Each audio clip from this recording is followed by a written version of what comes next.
Wow. We're live. We are live. We can't go live on the Spaceplace account because we need to. It says we have to have premium on that account. Ah, jeez. So, what are you talking about? We're too cheap. See, the damn Spaceplace Twitter channel is too cheap to buy a premium account, and we can't go live. You have a Spaceplace channel on Twitter? I've never seen it. Yeah, it's not a premium account because we're too cheap. Ada hits $1. You guys have to go some goals now. We're upgrading. Ada hits $1. We're getting a premium account, baby. There will be signs. We'll have a little check mark next to our name. Wouldn't that be something if we just got like a rush of fucking like just dumb fucking crypto money that just piled into all the shit we have in our wallets that they're absolutely fucking worthless and they're not, like lobsters like worth like fucking a house or some shit. It's like, how dare you talk about lobster like that? That is a premium token. I'm waiting for all my scam tokens to get trending. I mean, come on. Somebody's got to be able to all the rugs for those. Come on. Someone pick up them rugs. Where's Jeremy? He's usually on here. He's in the comments. Take it easy. Take it easy. Hanging out in the comments. Hey, Block Jock. Hey guys. Hey James. Where's all of our names? How come we don't have names on here anymore? I know they're disappearing. Every other week we do this. I know it's always something goofy. Let's see here. I did put my name in. Sorry. Who do I get to see in Argentina next week? Lucky you. Kyle and Adam, right? Yeah. Unless I switch to Kenya instead. Did you get to pick now? What's going on with all that fucking drama? So somebody like fuck up operationally or like a cluster shit happen? Like, well, when you elect a libertarian wielding a chainsaw to be your president, sometimes cuts don't go exactly as planned. And when they cut the foreign minister who is helping to process all the visas, it makes things more complicated. Plus, I will, I guess, apologize on behalf of Intersect since I'm part of it, that, we waited till the last minute to do our homework. So there's also it was crunch time to get things done. And then this happened. I think if the foreign minister hadn't been cut, we would have gotten all the visas done. But with the foreign minister getting cut and visa processing getting shut down in Argentina, it made it so that they couldn't get a bunch of people in. So they had to open up a second site for the convention in Kenya. You guys are killing it. You guys are absolutely fucking slaying it. Aren't you part of Intersect? This is Cardano, okay? This is all of our fault. This is Cardano. No, I'm not even a paid member. I'm not claiming that. Cardano, 2 years late, seat of our pants. You get one or the other. Yeah. So are you going to Kenya or going to Argentina? No, I'm just kidding. I'm going to Argentina. Okay. Unless they tell me I can't. I don't know. they'll probably let me go. You don't have time to get your shots. You got to get your shots to go to Kenya. Do you see we have more constitutions, guys? Ooh. Yeah. Well, what? CF Constitution dropped today. Oh, was that a Constitution? They dropped their version of the Constitution? Yep. Is it better? Is it better or worse? We gotta go read it. They've been paying attention to the fucking noise we've been making. I mean, is it shorter? Is it like kind of around when we've been way shorter? Although it's separated. From the Swiss perspective, it is much better. Okay. All right. What perspective is that? Like the no bullshit, concise perspective, or like? Are the Swiss no bullshit and concise? I mean, in my experience, yeah. I think about a lot of things. I actually haven't read it yet. I'm just giving them a hard time. I haven't read it yet. I actually do look forward to reading it. Where do we find it? Can we get a link to it? Check Nico's page. I literally been busy all day. Link. Ryan says the Oh, format. that is a tiger uppercut. Fuck you. Fucking power move by the CF to drop the Constitution like that. There we go. We have names. Because Hey, nice. nobody else could have I done didn't that. do anything. I've just been pushing buttons. Like all the settings were right. I don't know what. I see our happened. heads shrinking, and Like, no other entity could entity have dropped a single version of the Constitution. So it'd be interesting to see how considerate it was of everything that's been going on. So what do you think about the timing, though, of it? I mean, It's a permissionless decentralized ecosystem. sure. I mean, but they've been working on this for a while, obviously. I looked at it for a brief moment, and it was pretty elaborate the way they put it together. It was very well thought out and very structured. So it wasn't like they just put it together yesterday. Like, hey, we need to get on this because shit's going to hell in a handbasket. So definitely seems like they've been working on it for a minute. So, but Kudos to you. That's a baller move. I approve. Yeah. Yeah, at least they waited until Intersect decided to publish theirs. So at least that's something, right? So when's the Virgos come out then? That's what I wonder. Well, Intersect, it's not Intersect's not publishing theirs. It's that they're doing all this feedback, and then they've got a process internally that is not cohesive with how a decentralized ecosystem is going to operate. Like they're making revisions, and they're taking it weeks at a time. It's just you've got too many people that want access and to see the steps and how the processes and the changes are being done, and it's interesting. Yeah, I mean, we'll see how it goes. If I can steel man the argument of the civics committee, it was that they wanted to allow the delegates and alternates to be able to have discussions and make changes, without having to hear from back about every single change. And so that way we could wait until we got to this point before they opened it up.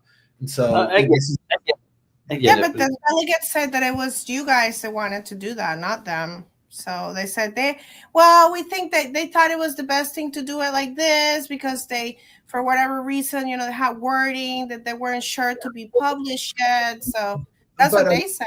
So it's different. There was a vote held as to when to release it, though, and there was not an insignificant part of the delegates. I said D-reps. I meant to say delegates. There was a not insignificant number of constitutional delegates who said wait until later to release it. So there was an argument to be made that some people wanted to hold off, but there was a majority of people who said we are comfortable with releasing it now. Release it ASAP on the 20th, and so it was released. Yeah. Well, thank you guys for doing that. I'm excited to see competition. I think it wouldn't have been governance without it. Argentina is going to be fun as hell. Yeah. So we're in a What system exactly then, right? are they signing there? What's going to be signed? Well, nothing yet. Now, probably. So what are you guys doing? Just fucking look we got Friday off if y'all want to go to the whole signing day party Friday. But so they're dressing up, putting on wigs, having a party.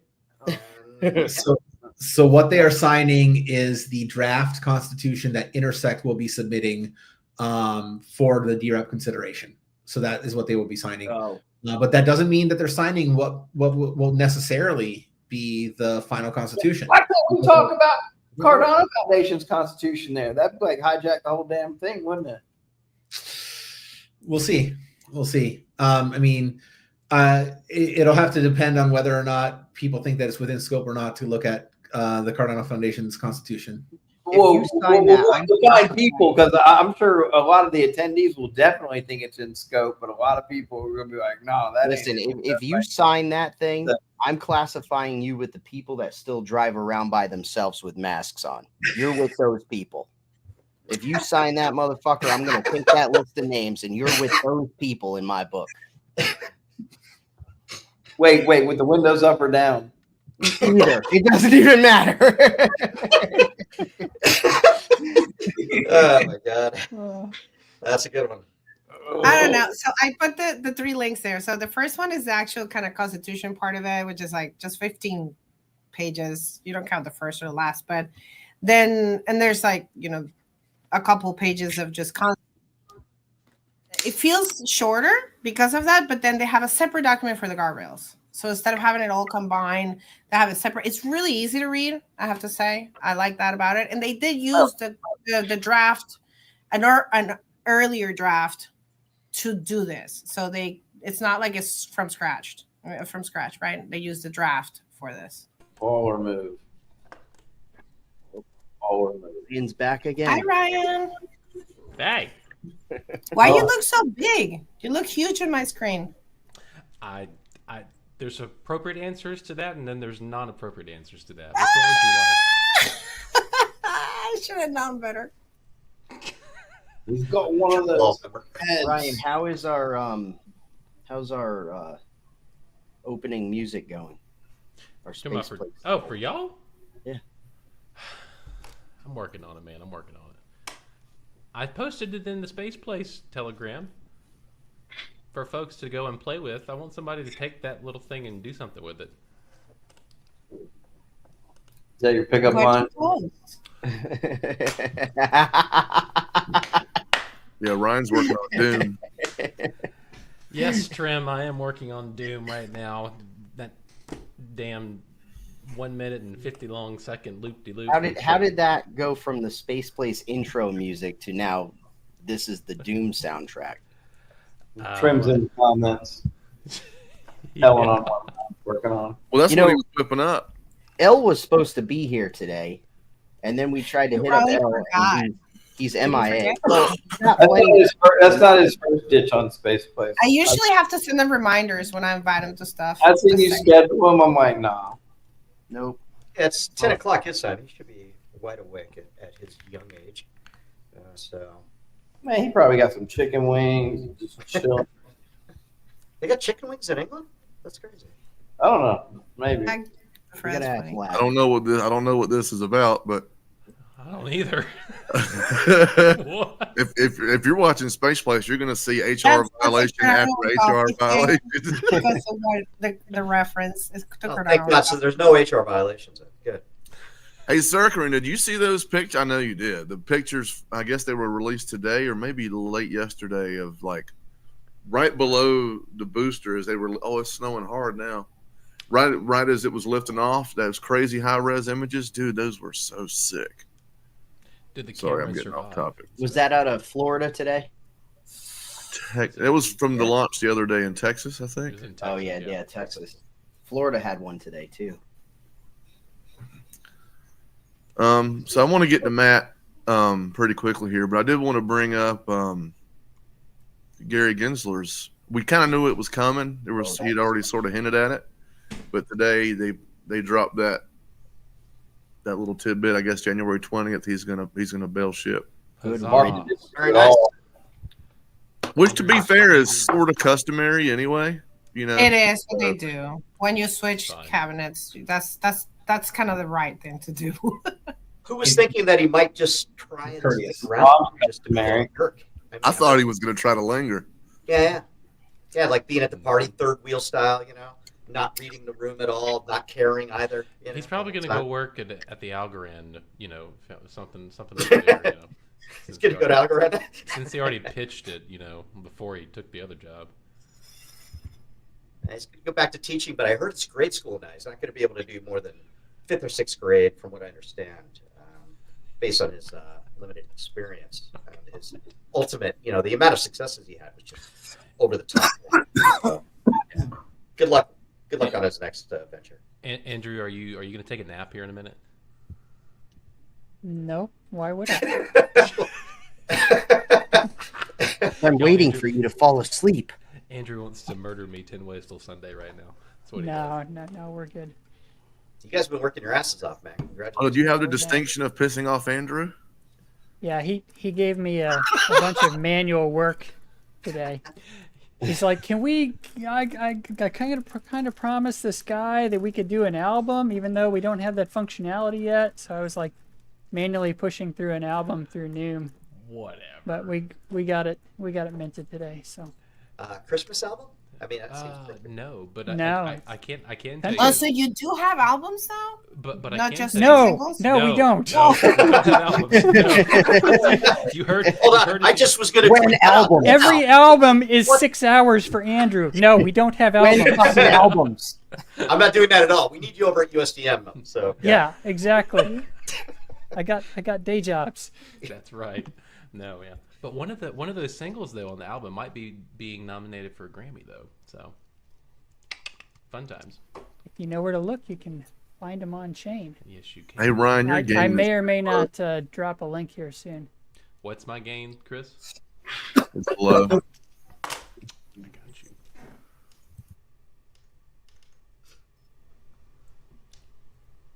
How about now? It's a little bit better. Well, damn it. How about now? And you sound fine.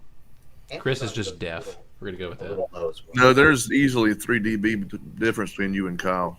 Chris is anal. How about now? That is great. Love it. I've got more power if you need a it. microphone in order to be able to be heard. So Oh no! Now you're gonna set him off, James. You're way low. Oh damn it. Yeah, your gain is really low, James. It's ironic because out of everyone on the team, Chris has You the guys- most audio problems. I know. Yeah, he does, doesn't he? His audio is the shittiest. Constantly. He either Don't can't let hear him anyone or do that. fucking echo, or he can't hear you. All right. Enough about me. All right, guys. This week has been really tough for a lot of people. So I want to go ahead and kind of get the ball moving and talk and get this discussion on about Matt. I know a lot of you guys have worked really closely with him for a while, and I know Adam Rush, you have a long history with him, much longer than a lot of us probably. So if we could, I guess, kind of start with you and kind of get your take on things, and maybe give us some Matt stories. Yeah, sure. So Matt was one of the first people that I met at Purdue that I can remember. I was a freshman on campus, and I was walking around the Memorial Mall, and I think it was by the fountain, and there was a table set up for the college Republicans, and Matt was there soliciting people. And I was like, oh, like a Republican club. I want to do that because I want to be in politics. That was before I got jaded by real world politics and went into blockchain instead. But I just remember that he was one of the most attentive and excited people that you would ever meet for like whatever it was he was doing. Like he was instantly engaged, asking me about like, you know, how I was doing, like just starting out on campus, telling me about the club, telling me about how I should come and check it out. And really like the fact that, like I had someone who was like telling me like, we have this group of people over here who are looking for you and we've been looking for you and we want you to join us. That made me feel really special. And so sort of like getting to meet him in that way, I think is like really a way to describe just sort of how he was. You know, he really connected with people on that level of caring about who they were as individuals and sort of like saying like, you know, how can we get you involved? How can we get you to be part of this? And so I guess if you want to start off with the Matt story, I think that's kind of where I'll start, is just sort of like the way that he wanted to make sure people knew that they had something valuable to contribute.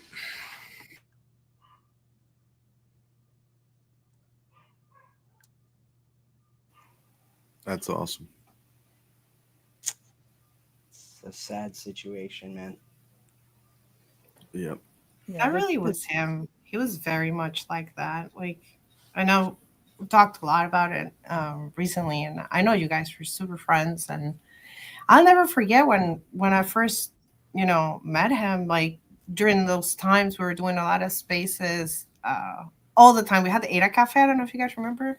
We had like back-to-back spaces, and it was just like, and he was just following all of them, just soaking up and soaking up and soaking up and asking questions, and like, he was just fascinated. And then he started talking about like what he wanted to do with his wife. He talked about Jillian wouldn't talk much, right? So it was him that will talk, and Jillian was there with him, and he'll be like, I want to write some stories, and then that the whole bookworm thing came out, and I don't know, it's just like how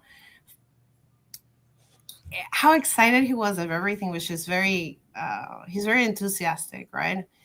Which, by the way, I wanted to ask you guys, do you know anything about that project? Is that project still alive? Does Jillian have access to that? Is that something that that can be like revived or used in any way, shape, or form? The Bookworm project? However she wants to use it. I think you can still drip it on drip drops right now. I have to go look. About like, you know how they have like this education, right? They're homeschooled, right? They're very proud about that too. And it's gonna be a lot. Sorry, it's gonna be really hard for her now. So I was thinking maybe we can like use that, right, as a way to kind of continue the support for the kids, because it was a project about children's books, and I don't know. Well, this feels a little unfair saying this in a public space instead of like going to Ben or Josh, but I know that she was interested in publishing on Book.io. I wonder if they would make a Floman hard fork edition of her book to release. Maybe that would be something that would be cool, because she finished the book. Cool. She did it. I'm curious.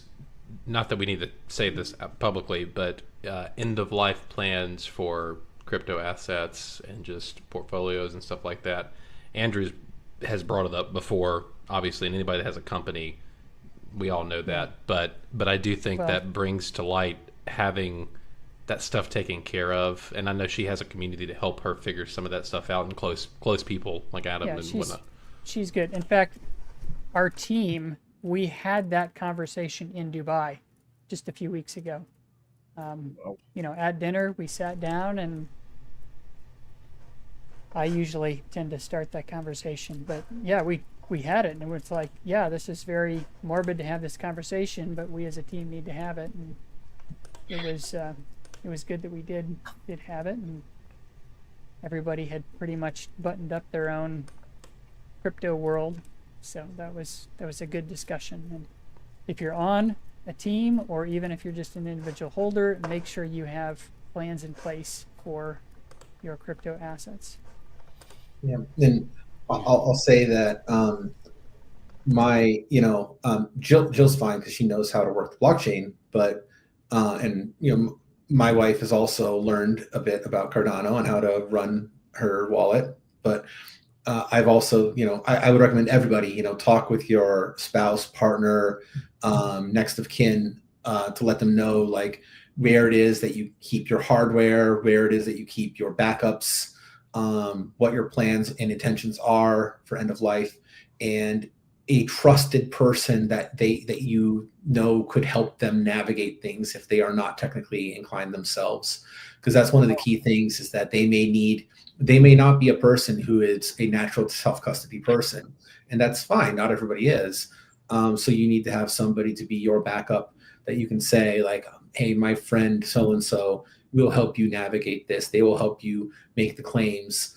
And you might even like look up materials like the fact that if you pass on and you don't have joint custody of assets, the cost basis of those assets actually reset. So they inherit those assets at the cost basis of the day that you pass, the day that they inherit it, things like that. So those are things that we can all like look up and consider. And it's not fun to think about or talk about, but it's important for us to think about and talk about when we are in a community where we take responsibility for ourselves, right? We got into this because we said that we aren't going to let other people dictate terms to us and be responsible for us, because we can and will do it for ourselves. And that means we take up the responsibility of making plans. Yeah, it's a tough conversation to have, but I do think I hate it, but I do think it's a good thing to point out because I think what the industry's 17 years old at this point, 15, 16, 17, and you know I know there's a lot of young people in there, but for folks who have family and you know all that stuff, that's an oversight sometimes that we don't just talk about very much.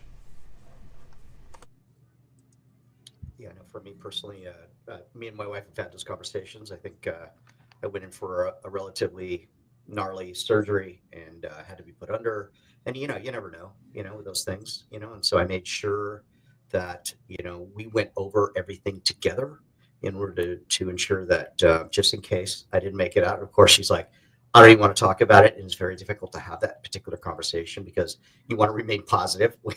I'll be back, in a minute, once I'm done with this thing, what have you. But at the same time, just in case, right? So, she knew where everything was, knew how to manage all of it. And of course, I sent Matt a message because I moved on from freeloaders and into, USCM as me and Matt moved on from freeloaders into USCM in essence. And, that was one of the things I had a conversation with him about because I told him, I go, listen, you're my guy, just in case he didn't know. And Sonia might be, if something happens to me, she has your number and she's probably going to be calling you, and he's like, okay, no problem. So it's one of those things that, I think everybody should be thinking about. Not that you want to dwell on it. And the fact that Andrew brought that up, and I completely forgot about the fact that we had that conversation at dinner, I believe, right, Andrew? Mm-hmm. Yeah. And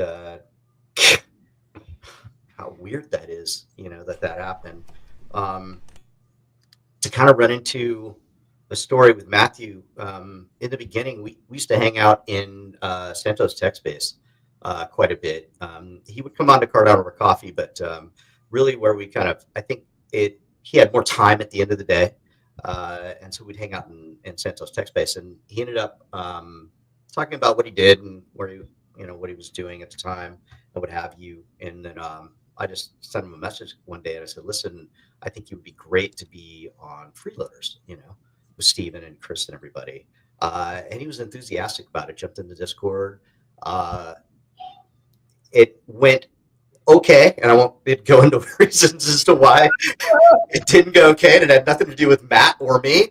I'll just put it that way. And then from there, over a period of time, we found ourselves, Matt had that thing with Jed, that moment, right? It was like, it's crystallized to me in that moment when you put out that tweet, and then Army of Spies picked it up, and then it just blew up having to do with Jed, and from that moment on, he just kind of took it and ran with it, and sent me a message to go, listen, I'm thinking about starting a new team and I'm going to start a stable coin. What do you think? And it was just, you get that DM and you're like, usually I answer right away. And I'm like, I need to wait on this one, And so then I talked to 3 people in the space that had been here a while, and all 3 of them said, are you sure? Because it's not something you just sell a token and make a bunch of money and start a team has been successful. It literally takes actual money, not that other people aren't doing real work, but it's, a lot of work there. And it's money coming out of somebody's bank account and being minted into USDM in order to actually generate a profit for the company, and it was a lot, and at the end, when I talked to my wife, my wife said, well, do what you think would be best. And all I could think about is the fact that I just believed in Matt and his ability and his experience just based off of my experience with him in those tech spaces, and from there, we just, talked to Steven, talked to Sean with Envy Pool, stuff like that. And we started, the road to stablecoin. It has not been easy. Let me tell you, it's been extraordinarily hard all the way through. I wouldn't trade a fucking moment of it, to be quite honest, and there's so many things that I have learned from Matt. And one of them is just to slow down and be patient. And don't always try and inject your will everywhere. You don't need to sometimes. And if you just relax and let the process happen, it's actually going to be better. And he's had to kind of rein me in a few different times surrounding that. And I'm a forever changed person because of that. But yeah, that's one of my stories. So on that same vein, when you talk to Matt, the thing you'll notice about him first is that he talks painfully slowly, and that's because he thinks about every word he's saying, and every word matters. And that was the first thing I noticed about him. And he was also doing the same thing when he's listening. Just every single word you're speaking is important. And it made it kind of painful to talk to him because, like, I like to get going and, oh, we're working. And, the last meeting I had with him was painfully long because he talked so slow. But we laid out every step that technically we needed to get through to get USDM retail done.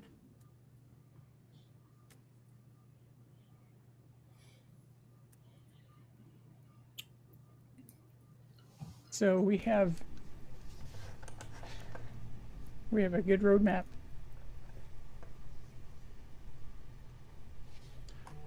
Yeah, I don't know when in the timeline of him putting together this USDM this was, but I remember when he was talking about it with me, he's like, I think I'm gonna do dollar-backed stablecoin, and I just told him, like, that sounds crazy. Like, you realize how much money Circle has and how many investors they brought on to do this, right?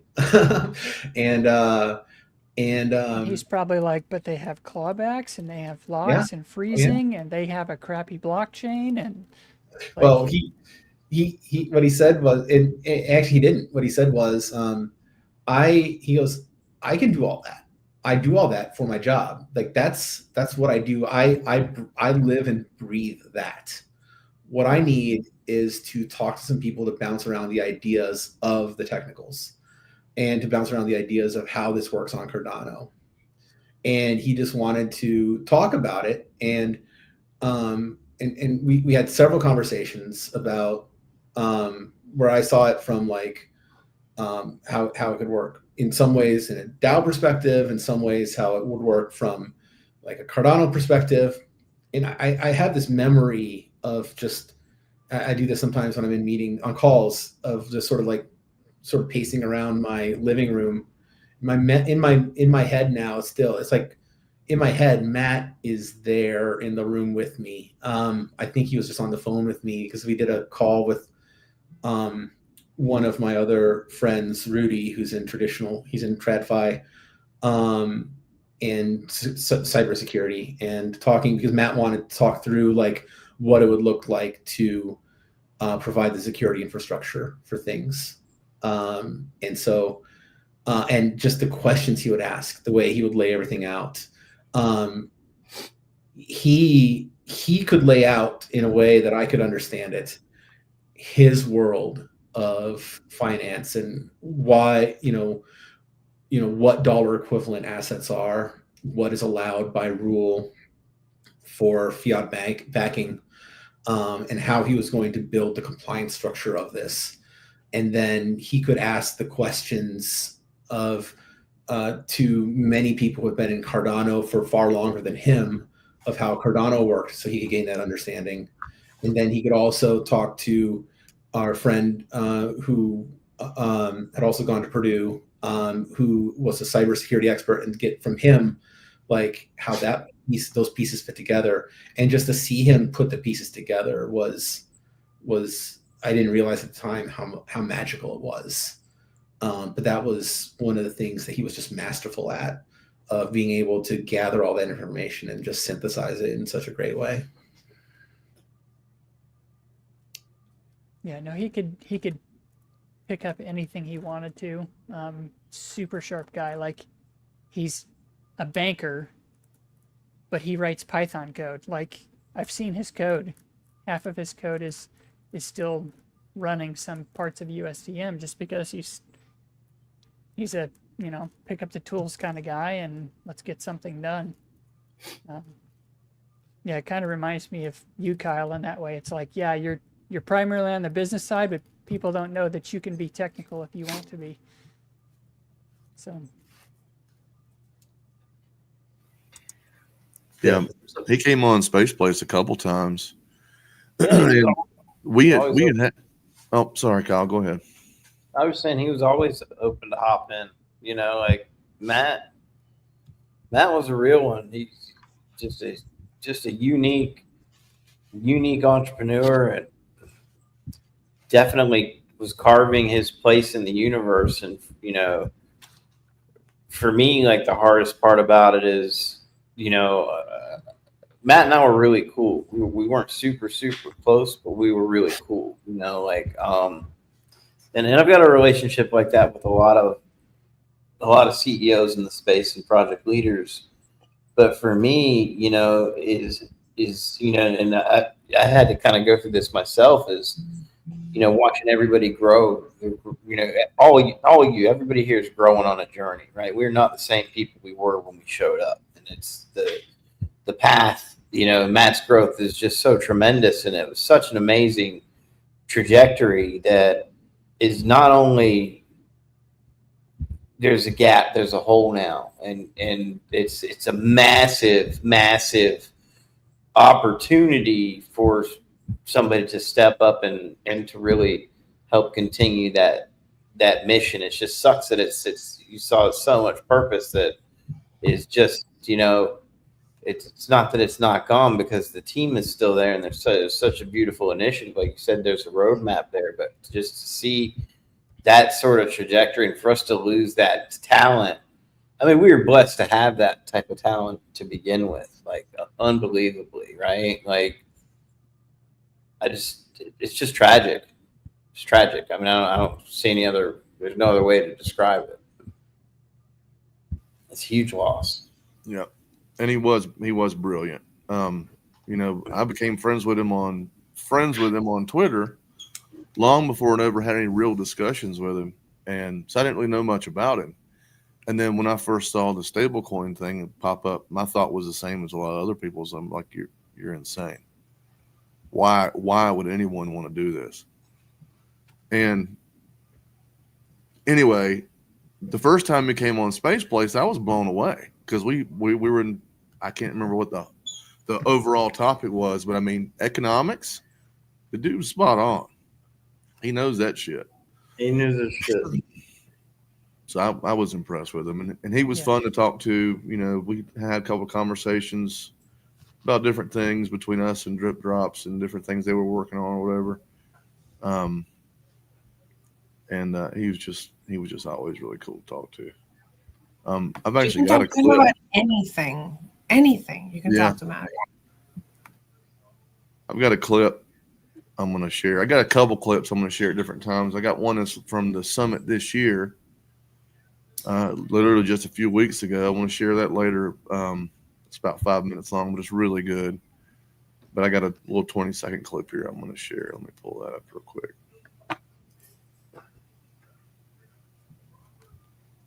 If I can learn how to use this.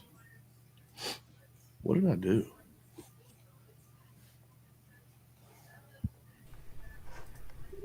Okay, sorry. I've got these settings all messed up. Anyway, here we go. So what happens is, if the dollar payment rails are compromised, and I don't mean compromised from the outside, but compromised from the inside and abused and taken for granted, then you see alternative systems popping up. And so you see Bitcoin, you see this BRICS currency, you see Saudi denominating oil trades with China in RMB. And that's not such a big deal. I mean, RMB is tied to the dollar, so it's kind of a dollar trade anyway. But it's not using the dollar rails. And so the U.S. dominance in global currency markets is starting to wane. And that's a problem.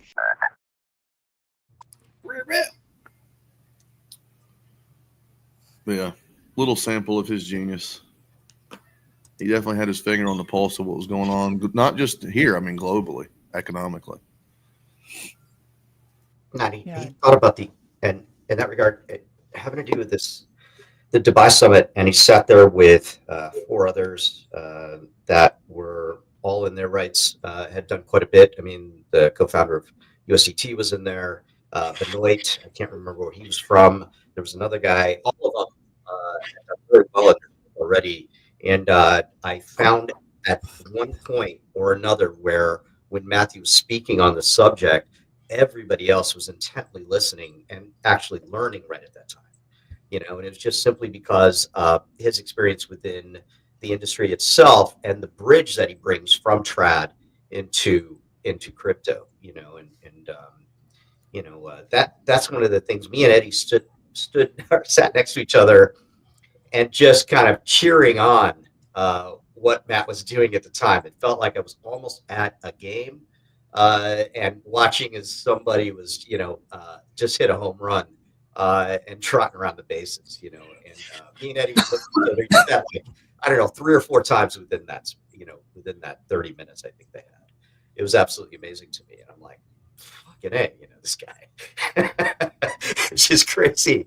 The amount of, in depth and what he's thought about. And one of the things he brought up, and I won't bring it up until later, Chris, because I got a feeling you're going to bring this up having to do with something that he spoke about. So I won't talk about that particular subject. But when you play that 5-minute piece, we can talk about it then. But yeah, it's consistently like that, though, where it didn't matter where he was at. He was able to bring in a perspective that a lot of us really didn't have. And it was just due to the fact of where he was coming from. But at the same time, every time anybody else was talking, he was also like, Andrew saying it just intently listening as well. And what Adam said, it's constantly listening to everything that you have to say, even though in the background he already knows. I kind of have a different idea, this might come from experience, but he definitely at the same time had time to be able to listen to you speak about what you were capable of understanding at the time. And then from there, guided you into a direction that could help the whole team, and that's something that that's a talent itself, when you work within a team like that. But at the same time, you're not really ever forcing anybody to do anything. It's upon you to do it. He just kind of leads you to the answer or the reason, the thing to do. And then from there, you choose to do it. Right. So very cool character asset he had. Yeah. I wonder what, maybe some of you guys know the answer to this. I wonder what some of his hobbies were outside of, because I know family was really important to him. I know he was, very involved with his church and his faith, and obviously here in this space. But I wonder what other things he was interested in. So that brings up a really cool story having to do with cars. So he has an Audi TT. He bought it used, had it in his garage in Connecticut there, and was just introducing him to somebody that lives in Malta. His name is Wilco. He's been helping us out quite a bit on the back end. And Wilco, I guess they were doing some sort of 4th of July thing in Malta. And so all of these are in Malta, it's crazy. It's not like Fire-Tier, like everything's pretty coordinated, seems really, really safe. In Malta, totally different. And it's a free-for-all. But at the same time, crazy high-end fireworks, right? So you're just shocked that at the end of it, no one got lit on fire or died from the experience, right? And I'm watching this go off as they're doing it from his window. And, I told Matthew, hey, I got this new guy, why don't you come in? He's working on his CT. And so at the same time, he's underneath his car working on the wiring on his CT. And I'm like, what are you doing? He said, well, I'm working on the electrical system, and you don't hear that very often, even from mechanics. Mechanics themselves will not touch electrical systems. They'll let somebody that does that specifically because they're good at it, and they'll just stick to the mechanical side. They will not get into the electrical side. Matthew is literally ordered apart, bringing it in and redoing the dispense. It's like a bus basically that he's working on. And he's redoing that. And I'm like, this is crazy that he's attempting to do this, all while we're talking about watching fireworks, which is quite funny. So cars was a biggie for him. And the other one was anything that had to do with his kids and sports. And it didn't matter. I mean, I know he loved baseball quite a bit. And he was a huge Cubs fan. He's also a huge Bears fan, anything Chicago. But one of the uses bicycle too in New York, yeah. I remember was going around that thing everywhere. It's like, dude, it's like everywhere up and down. But he had this time where we were in a meeting and he had everybody's doing 3 different things at once. We all do this, right? And so we might be in a meeting at the same time. We're driving somewhere to go do something. And so consistently, you got 7 kids. Guess how many times you're doing something with a kid, right? I can just imagine, right? It's damn near a baseball team he's got. So he's going with his son. I think his oldest, and he's pitching. And we're just talking about everything that's going on. And I go, "What are you doing?" And he goes, "Oh, son's going to go and he's going to pitch today for the first time." And I'm like, "Oh, so wish I was there for that." Absolutely. That would be absolutely amazing to me to be a part of that. And you could tell just from his speak and what he was talking about with his son, he was so excited to be able to go there and experience that, with his kid having to do with baseball, pitching for the first time, and so that was kind of Matt in a nutshell. He was managing all kinds of other things, but his intention and where he was present was with his son. Right. So, it's just it's a couple different stories of what Matt was into as far as I know. What are the what is the age spectrum across all of his children? Youngest to oldest? From 17 to 5, I think Theodore or Teddy, which I got to meet personally, by the way, one night when Matt was cooking dinner for all of them and burnt every single chicken nugget that he had put in the oven because he forgot about them. There were 300 chicken nuggets in there. Right. At that point, he goes, "Looks like we're ordering pizza because the nuggets ain't happening." But Teddy, I believe, is 5. I could be corrected on that. Yeah. And then his daughter, his eldest, who got I think 50 points under the top of the SATs. She's like a freaking genius. Homeschooled, by the way, which is absolutely amazing to me. A testament to what Matt and Jillian were doing is homeschooling. But yeah, that to me was meeting Ted was kind of cool. But at 5 to 17, I think. So seven kids. Yeah. Right? Yeah. So his oldest, I remember when Matt and Joe were first married, they had lived in this little apartment in, I think, Silver Springs, Maryland, DC metro area. I went to visit them. I was visiting a few people out there, and Matt was like, "Okay, well, I got to take some time to read to my daughter." I was like, "Okay," and he started reading the Wall Street Journal to Jillian's stomach because he. That is crazy. Studies prove that if the father talks to their children before they're born, they'll get to know their voice. And so I want to make sure she knows my voice before she's born.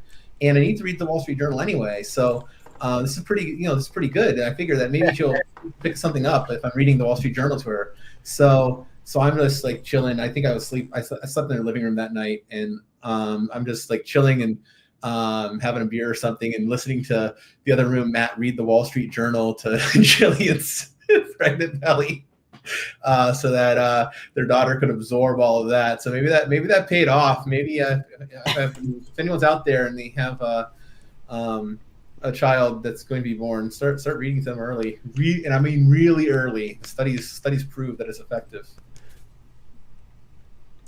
Yeah, I think so I had one other thing where typically, I had 2 kids, so not a big family. And when the kids and my wife left to go somewhere, right, it typically gave me, I was on a little bit of almost a bachelor vacation for me personally. I'm like, all right, I got the house to myself. I can do whatever I want. I don't know. There's, no rhyme or reason to anything I'm doing. There's no rules, no nothing. I'm on my own, basically living La Vida Loca, And so I was talking to Matt because they had moved or took a trip out to Indiana from Connecticut during the time that they were looking for the new home and all the stuff that they were doing there and trying to figure out all that stuff. And I think it had been maybe a day. And I guess, so Matt, how's it going? And I kind of related to the story having to do with, how you feeling, maybe feeling a little bit like me when my kids and my wife would leave. And I finished up with what I was saying. He goes, "I just fucking hate it. I hate that my family's away from me right now. Not for a minute, and this is with 7 kids and a wife. And at some point, you would think you'd be like, oh, God, if I could just have 6 hours away, this would be amazing. And that was literally not Matt, right off the bat. hate the fact that they're gone, and I miss them, you know. And I'm like, boy, he's such a like. I mean, I gotta call him a Boy Scout. He's literally a Boy Scout. You know, he's like Scout's honor, everything about him. There wasn't a mean bone in his body. It took forever to get him angry. Believe me, I had a couple times where, you know, I definitely tested his patience. And he would let people. He had a different boundary than everybody else did. You know, he would let people go a little bit further than most, and then finally, you know, there was a hard stop. When he hit his hard stop, you knew it. You knew he hit his hard stop. But until that time, he would let you go. And at first, I thought that as a character defect, and I found out that's really a character asset. You know, you have to kind of let people maybe kind of maneuver in and out what they think is right, what is wrong, before they understand, you know, and then help them at the end once they've kind of exhausted that, I guess. You know, and so, yeah, it's been really interesting. In the 3 years that I've been hanging around the guy, I've learned more than I had the first 25 years running a business and everything I'd done prior to that, you know, on really just how to be a human more than anything else, you know, so. Anybody going to the service? Yeah. Anybody going to the service? You going, Adam? Yeah. I'll be there. Yeah, I only live an hour and a half away. Okay, yeah. Chris is going. Andrew, I think, is too. Yep. I wish I could go. I already like have plans to go to Argentina early, so I can't. Yeah, most of the Moneta team is gonna go, and it'll be good because we'll get some closure as a team, and we'll get some time to talk as a team, and you know, figure out what's going to happen in person, and that's probably the best thing that can happen for that team right now. So, and block job to your point, if you have 7 kids, you have to have the patience of a saint. I mean, dude, I think you do. You know, you learn it. You learn it. I mean, learned attribute. I'll put it this way though. I mean, you know, Matt had his own moments, you know, where the kids are like, they would come running in. I would love when the kids would come running in when we're having a meeting, you know, and he would always, whenever we go on Zoom, by the way, he would always go on camera. We were over on Discord, he would always go on camera. He wanted to be there, be present. Right? The funny part about it is that the kids every now and again would love to mess with him, I think, and then knowing full well he was in a meeting and just come running in and doing all kinds of stuff. And he was funny because he would just look at him, go, look over, and then continue, you know, and then again he would, what are you doing? Like that, right? And then they would run by, you know. It was absolutely adorable, you know. But at the same time, that's kind of the way he had it, you know. It's like he just like I said, the reaction with him was not entirely different than me. Where I would be like, "Hey, what are you doing? Get out of here!" You know. He on the other hand is like, you know, quite the opposite surrounded him. You know, had a much longer fuse. You know. Yeah, I had no idea he had 7 kids. Dude, no that's crazy. No, yeah, and like when you read the passing, and it's such a tragedy, and then it's like you got to give props, man. You know, like damn, Matt, good job, dude. For real, to build USDM and take care of a family of 8 is like crazy, bro. That is really. Not to mention, he was still working his day job. Like, he was bootstrapping this thing, so he was flying out to. And he was talking to all of us. What the heck? Yeah. He was impacting all of our lives. I mean, it's crazy. He probably didn't sleep. That's the only possible way. There's no. He's still working Deutsche Bank and he's USDM in the evenings. He's on the run, man. Busy. Yeah, for you know what? He's a good-hearted person. Like he really saw the best in people. Like you guys know that crazy Tom guy, right? Like Tom that. Like he had his own like dealings with Tom that were really, really bad. And I actually talked to Matthew recently about Tom, and it was crazy how even after so much nastiness to come out of this Tom guy, like Matthew always had such a very good perspective on the whole thing, with like a good hard perspective kind of thing. And it was like, that's so so Matthew, right? It's like, damn, even like he could see through all of that in a way that he saw it, and he spoke about it without any like, he was like, generally almost like concerned about the individual, and I was like, wow, so now in retrospect, we're here today, and I'm like, he really had to say, always, he saw the best in people. He really did. And when I say that he was fascinated by this ecosystem, is because, like I said, I remember him when he was soaking up, when he was new, showing up to the spaces and asking so many questions, and his passion was like this, look at all this amazing thing. Like, he saw like all these resources, like we were like all this amazingly, beautifully passionate, skillful people, that he saw so much potential, almost like we didn't believe how much potential we had, but he did, and that's why he went on to create teams and do like USDM and go out to do something like it was nothing. Like, anybody will sit here and just bitch about like, when are we gonna get US, when are we gonna get them here, and he's like, we're just gonna do it, let's just do it. That's kind of how he was with everything. Some things might not just, but he just went for it, right? So I really admire that in him. And what you were saying, Kyle, it's like, yeah, you can't replace that, but you can really get inspired by that. I think I've seen, there was this post that somebody made that is one of the most beautiful things I've seen. I haven't even replied to the guy because I start weeping. But he commented on a Cardano over coffee space that we had when we talked, Monday, that we spent all this time talking there about Matthew, which, by the way, wasn't recorded, but I'm downloading that, so we're going to keep it and have all these beautiful things that were said that day preserved. But this person made a post saying, like, I didn't even know, he even misspelled it. This Plowman, he said something different. He's like, I didn't know him, but just everybody talk about him, he felt like so inspired. He's like, I've been wanting to build this dog deck forever, and now I feel like I knew what Matthew would have said, just build it. So I did, basically, he said. Like, so he posted a picture of how he actually got inspired to build the damn thing by somebody that he never met because of listening to us talk about it. That's one of the most powerful things I have seen in my entire life.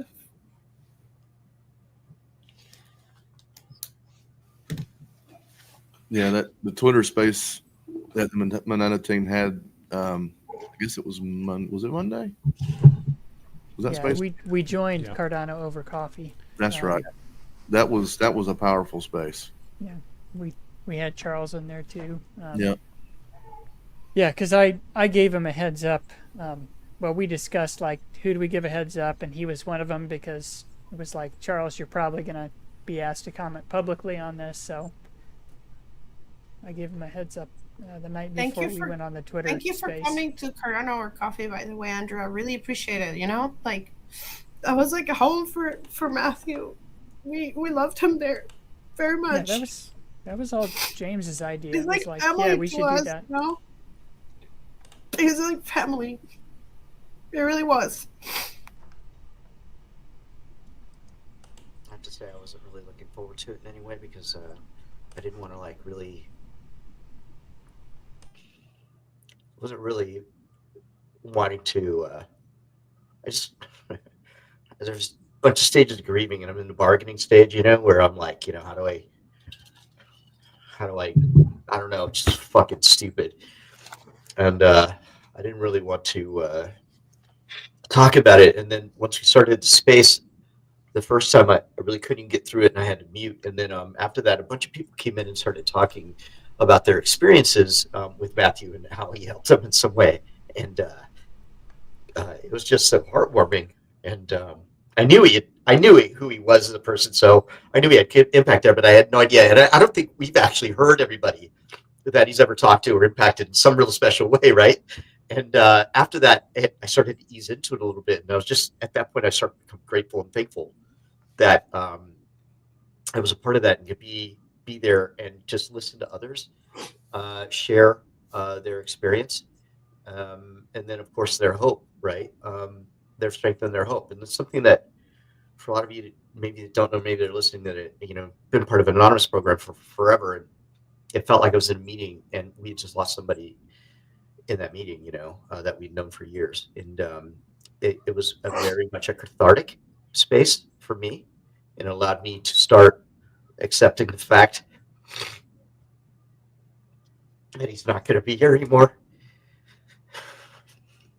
And I'm still going through that a little bit, and it still feels completely unreal to me. I thought he'd, be there at my funeral, not the other way around.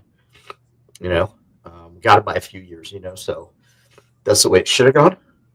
And but at the same time, I'm extraordinarily grateful for everybody that has come in and either sent me DMs and the whole team is, by the way. Everybody that's come to the Discord or sent each individual person a DM having to do with their condolences, and some people that just come by that you don't even expect and have some experience they can give you surrounding their loss and giving you some support has been extraordinary. And I just want to say thank you to everybody. I didn't want to come in here because I knew I was going to go through this. At the same time, I'm surrounded by people that I love and that love me, and I'm just proud to be part of in some way, shape, or form. So yeah, it's been really quite amazing to me, the outpouring of support that we've had. So yeah. I never know how to approach these kind of things either from a personal perspective. Like I wanted to message Jillian and tell her I was thinking about her, but at the same time, I want to give her a space, and because I can only imagine what she's going through. And and when I found out that he had 7 kids as a father, Sunday night I didn't sleep maybe 30 minutes. I mean, all night long. That's all I could think about. So I know his family's. Gosh. You guys want to take 5 minutes and listen to Matt? Sure. All right, here's Matt at the summit this year.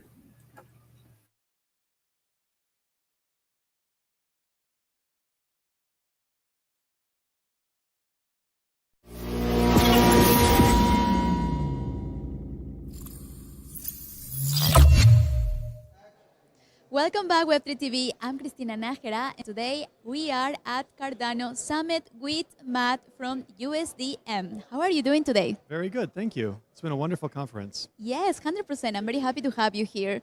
Would you like to start sharing more about you and what you do? Sure. So I'm the founder of the USDM stablecoin. We are a fiat-backed stablecoin that's regulated in the US, like USDC. We are exclusive to Cardano. We are homegrown. All of our team is full of Cardano developers, Cardano native people. And so we've launched the first USD-backed stablecoin in Cardano. And we're very excited about what we have to announce, which is now the MiCA white paper has been filed, which makes USDM the second USD-backed stablecoin that's been approved under MiCA and for Europe. So we'll be expanding into Europe very, very soon. Wow, congratulations. Thank you. Very big news. Would you like to share how did you start your crypto journey? Well, I used to be an Evercoiner. I really didn't care much about crypto. And there were some things that happened during the COVID crisis in the money market space that helped me to understand the power of decentralized networks and peer-to-peer transfer of assets. And with that, the obvious nature of needing stablecoins in Cardano was very, very apparent. So we went through the process of launching USDM, exploring the opportunities in the ecosystem, and coming up with the right partners. It's been a wonderful journey, and we're very excited about the success we've had so far. Wow, very impressive. And why did you choose Cardano? Well, Cardano's got a great native asset standard. The way that native assets are treated on Cardano is they are products of the blockchain. They're not products of smart contracts. So they're much more easily transferred from user to user, and they're much more secure because there's no smart contract ERC20 contract risk. So the tokens itself are much more secure. And on Cardano, it uses the UTXO standard like Bitcoin does. So it's much more secure on a protocol level as well. Very interesting. And how can you explain Web3 to somebody who never heard about blockchain or cryptocurrency before? Well, that's a good question. I would say that cryptocurrency, blockchain, it's like the internet was to begin with, where it was connecting individuals to share ideas. And now this technology is used to connect individuals to share monetary value and to share actual value between each other. It's a very secure network of users that transfer value from one to another. And stablecoins are a key part of that ecosystem. Yes, to somebody who doesn't know anything about cryptocurrency, what is a stablecoin? Oh, so stablecoin is a very crypto word, right? The better word for it is the word that's used in many parts of Latin America, which is the crypto dollar. So a stablecoin is like a dollar. So if you wanted to send $1 to anybody anywhere in the world, you can do that on the blockchain with a stablecoin or a crypto dollar. And it will happen, the transfer will happen immediately within 15 or 20 seconds, depending on how fast the blockchain is. And then the transfer will be there. So if you need to pay somebody in a different country, a different region of the world, then you can very easily do that in a very secure manner using this blockchain. Wow, thank you so much. It was very easy to understand. And how can you explain Web3 in easy words? It's really, I can't. It's it's a challenge, right? I think the best way to do it is to explain what it does, what it can do. So Web3 is a very powerful, open ecosystem that people can build almost anything on. It's very, very secure. It's very, very strong. I know that there's been these news reports of hacks and people losing their coins. But what's happened is those have been attacks that are not on the blockchain. Those are attacks that are happening like somebody steals your password type of thing. So the protocol themselves are very, very secure, and they do a great job of becoming the new ecosystem for financial transfers in the future. Yes. Can Web3 bring more freedom? Oh, absolutely. It can bring, yes, absolute freedom for individuals to have control over their financial lives, have control over their own assets without having to trust banks or without having to trust maybe official institutions that are not worthy of that trust. Wow. Thank you so much, Matt, for your time. We learned a lot from you today. Thank you very much. I appreciate the opportunity to speak with your audience. Yes, and thank you for watching. Remember to share this with your friends because everybody deserves to know more about Web3, AI, cryptocurrency, and blockchain. I'm Cristina Nájera. See you next time.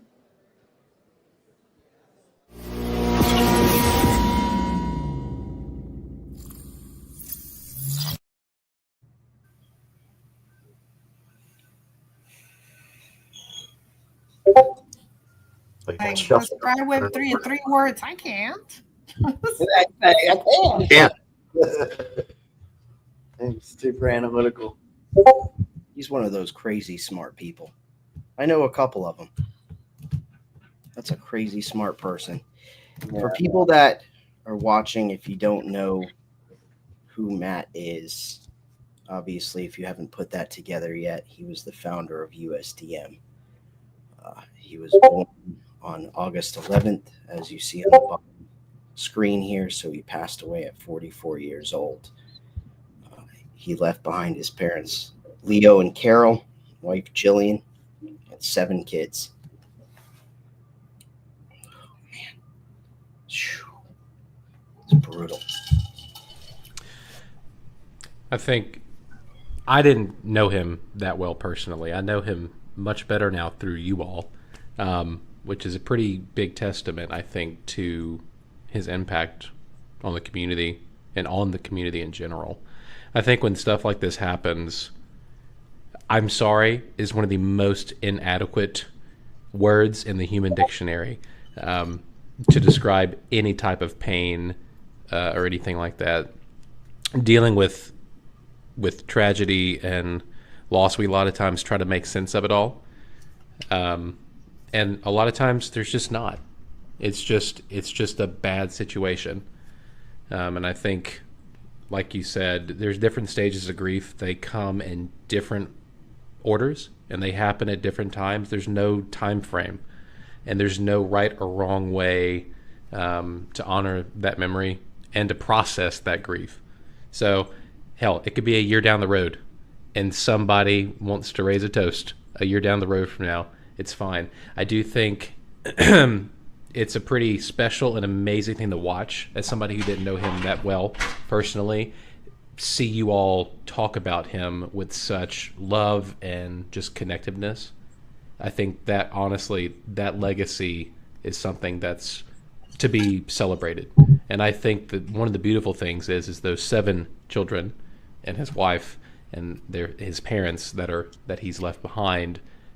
They get to know another part about him through you all, and so his memory and who he is and who he was won't cease to exist just because he's not here anymore. And I think that's something that you can't discount. It's very special. So I just think this is something to point out. Our condolences go out to your family.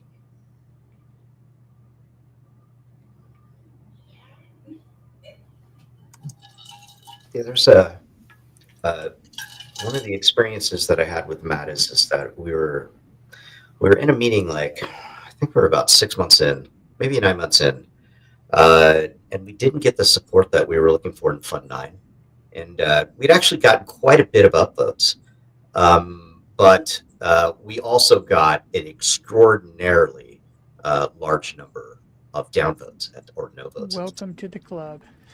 Yeah, and it's one of those things where we're like, okay, we're now not just famous, we're infamous, apparently. And we apparently are some sort of threat, I'm not sure. But then from there, we started to change or started to work on the narrative surrounding, what a fiat-backed stablecoin would mean for our space. And over a period of time between Fund 9 and Fund 10, we were able to get that changed. And that was a huge testament to Matt. And the reason is because after Fund 9, we had a meeting, and we were all pretty down, about the whole thing. And I know Jillian, everybody in some cases were kind of even angry about it, and justifiably so, and then from there, Matt listened to everybody and then said, I don't know about you, but, if I have to put this thing on my back and carry it across the line, I will, and I'm like, everybody in the room is just like, okay, let's fucking do it, and like, there was like that moment, like he just knew right at that moment, and he's not like that, right? He's not like, extraordinarily overlay, like me, where, or Kyle. Me and Kyle have a lot in common in that regard, where we wear emotions on our sleeve a little bit, and Matt will only use it just very, very rarely, but when he does it, it's like super impactful. And it just lit the room up to the point where when we left the room, when we came into the room, we were dejected. When we left the room, we were primed and ready to go for the next step of what we needed to do. And, it was just one of those things where you just needed that little moment, and he provided that, in very small amount of words, which is the other thing that he's very good at. So, yeah, it's... you reminded me of something because... he something I love to like I had like this little joke with him all the time when Catalyst will start. It was like, oh, crab bucket season is here, and it was a thing, and we just laugh about it. It's like, it's the crab. What can I say? It's just like, just sum it all up. It is. That was the easiest. Just no need to say anymore. It's what it is, And it's like, oh shit, you're right, Matthew. So it was a joke, and now I'm just so when you get a new Catalyst round, just think of the crab bucket season and laugh it up. That's where all those downvotes come from, I'm glad they're gone, but it was crazy. Me too. You can't have it. I can't have it. You can't have it. I can't have it. You can't have it. It's like, yeah. How dare you come into our sector and disrupt our area with new tech that's better than ours? How dare you? By crab bucket, are you referring to the shallow little thing where the crabs will try to pull each other back in? Is that what you're talking about? Yeah, the crab bucket. It's the thing that that if you put crabs in a bucket, right, you don't have to put a cover on it because they themselves pull each other down, so nobody can escape. So that's pretty much what it is. Like, I can't get out, you can't get out. So they Right. take care of nobody getting out. So Yeah, that's those downvotes are exactly like that. Well, if I can't exactly. win, you're gonna So lose. he wouldn't say anything else. That's all he would say. So it's like crab bucket. So he'll send a little message. Well, crab bucket is here. It's like, oh, that's it. Yep. He's like, just Crab hold bucket on. fun 9, crab bucket bucket's fun here. 10.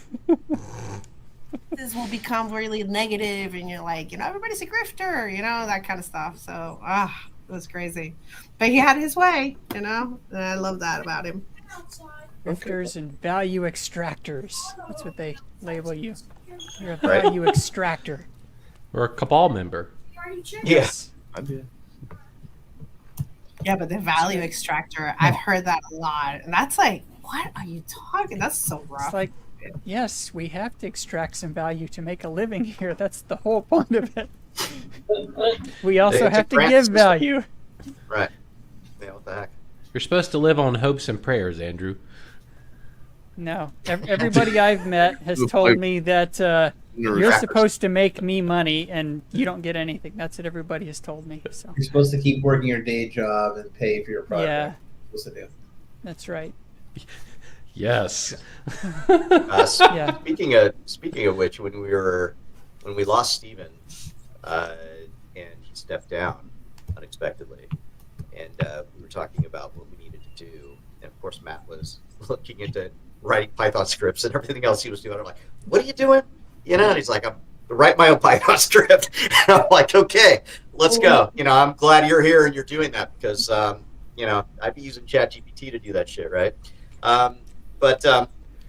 So we started talking about, filling the gap, and we also got quite a bit of USDM minted, and it created revenue stream for us, like literally all at once, and everything was like, wait, work, wait, work, and then boom, all at once we had it. It's really interesting how that whole thing happened. And then of course we lost Steven, and then you were like, what do we do? And when he told me that he was thinking about Andrew, I was like, if you could get him, because Andrew's been around. For me personally, I've been in here for a little while, and Andrew is like one of those God developers, kind of like, Alessandro and everybody, that you just heard about, in whispers, but never ever had contact with in any way. And when he said that, I'm like, that sounds amazing to me. Yeah. Yeah, it was kind of fortuitous. Just when I talked to Matthew, like the stars had just aligned at the right time when we were out at Rare Evo,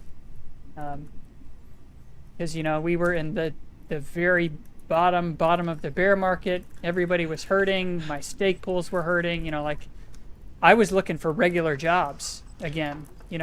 I was literally like, okay, where am I going to go? Kyle and I were talking about how can we help Andrew not be Andrew in the dumps right now. That's what we were talking about. Yeah. Well, I'll tell you, Matt, before Matt asked me, he just sort of pinged me and said like, hey, I've got here 2 names, and I will go to my deathbed with the other name of people who I'm thinking about asking to be CTO. Andrew was one of those names, and I said, Andrew. That's the obvious choice. If you can get Andrew, because he will work as hard as you do for that project. Because the way that you and Matt just align on things is so obvious, and the way that you guys care about things, care about people, care about making it work. Just it speaks volumes to how your project is run. The fact that they put together this team with you, with you, Andrew. I'll be honest. I didn't like the project before I talked to Matt, because I'm a libertarian crypto guy. Like I want the crypto to win. Like what is all this dollar junk? You're just polluting our blockchain. And after talking to Matt, he made it very clear. Like no, there's going to be this middle ground. There's going to be a step where you have to onboard. Like there is no onboarding of the world without dollar-backed stablecoins. And so, I took the job, okay, but I didn't get into it and excited about it till after being there for a week, and then it just listening to him for a few weeks, and then it clicked, like, okay, what we're doing is super important to not only, I mean, it's important to the crypto ecosystem have dollar-backed stablecoins, but, you know, Cardano had none, and that's really held us back. So, you know, I think it's important that this niche on Cardano gets filled pretty quickly. Yeah, he was very. And I know we have competitors, and you know the Emergo guys are going to do their thing, and like, more power to them. But we'll have our conversations this weekend as a team. We'll grieve, we'll heal, and see what happens. He was very much a pragmatist when it came to that stuff, you know, but at the same time, he was never in your face about it. So if anybody was talking about algorithmically backed or over collateralized or, you know, synthetics or any of that stuff, you know, he would never, if having a discussion with you, he would never like say, oh, well, mine's better. Absolutely not. That would be the furthest thing from his mind as he's talking to you. You know, there would always be a discussion having to do the wider subject, having to do with crypto as a whole and stablecoins and what role each of them play, you know, within our ecosystem, right? And really, it's like a timeline to him. You know, and that's one of the reasons that or one of the things I vibe with him on is because I looked at it as yes, it's a necessary evil in essence. You know, that you need to have that in order to bridge into the rest of it where we go. You know, because currently, I mean, you might as well just think about, you know, fiat as synthetic. I mean, what is it backed by? It's just the full faith and, you know, of the public, you know, as to whether or not it has value or not. I mean, literally, it's not been backed by anything since it Nixon. says by the in trust of the federal government. That's right, exactly. So it's you know, backed by violence. Right. I mean, it is. It is backed by violence. Like if you don't pay your taxes, they throw you in jail. If you know, if some other country doesn't accept it, we go to war with you. You know, like. Can I just say, when y'all talked about doing a stable coin, my brain immediately went to who was the founder of the other like algorithmic stable coin on the other. He tweeted last year, if I pass, yeah. He was like, if I die, no, it wasn't Do Kwon. No. Oh, no. It was another. I can't remember what his name was. He tweeted, if I die, I didn't off myself. My girlfriend is a CIA operative that's gonna like kill me, legitimately, and he passed away. Anyways, my brain immediately went, oh my God, can we please make sure everybody that's trying to make a stable coin has security, because they're going to be some conspiracy nut or the government's going to off them because it's competing against the USD dollar. Well, it made me nervous for you all. The cool thing about USDM, and I didn't know this, is I was invited in with DAP Central to do that interview with Matt. God, it's been several months ago, I guess, earlier part of the year. But that was when I learned that, so they're using the Oracle C3, and it monitors all their bank accounts and the different funds and all that. And so it protocol doesn't allow anything to be minted or burned that there isn't actual real world accounting for. Right. It's not a trust me bro coin. It's on chain. Correct. The other thing is, like, Ryan, you got into the conspiracy theory stuff, and it's actually the opposite of that. The government will probably come around and they will love dollar-backed stable coins. And the reason is because nobody wants their crappy treasury bills. And we're carrying all their debt. The only ones, we're the only ones that want to buy the T-bills. So they've got a new buyer for T-bills then. That's what USDC is. There are groups out there like the Digital Dollar Project that openly advocate that what the U.S. needs to continue its global power is a hybrid system of dollar stablecoins and issued dollars. And, you know, from a jealous perspective as an American, I can sort of recognize that this is a nice soft landing for the fact that I personally don't believe that we can retain reserve currency status, that our time has come and waned. But having U.S. dollar-backed stablecoins sets up for an era where the United States can continue to have the dollar be a unit of trade but the dollars are done digitally. And the trick is, can you have enough independent issuers of the tokens that represent the dollars that it can be done in a way that is fair and free? Now, that's going to be a huge adjustment for our government, because that means our government will no longer be able to print money at whim, because then if they were to do that, the issuers of digital dollars wouldn't want to would not deal with that well, we'll put it. I agree with the idea that especially with the incoming administration, there is going to be a high interest in seeing dollar stablecoin or crypto dollar projects succeed. Yeah, well, it's a matter of market fit, right? Like, stable coins, dollar-backed stable coins, I think, have a potential market fit if hit right, but at the rate that the U.S. dollar or the situation is deteriorating, I think the way you could put it, it may miss market fit entirely, and they could risk becoming like the reverse rug if that's the inflection point for the onboard, right? And timing's not right, because I think the situation is going to accelerate pretty fucking drastically here in the next 4 or 5 years. I don't think we can sustain the status quo with just the way. No, the $2 trillion every 3 months of spending, like that can't continue.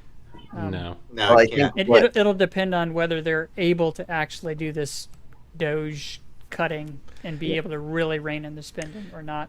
If they don't, then think about that's going to suppression. happen. That'd be amazing. Huh. So the one thing About that that Doge thing, that's crazy. Whatever. Yeah. the one thing that Chris was talking about, and I thought he was going to allude to the video that he was going to go to was the one where Matt was on stage with the other stablecoin.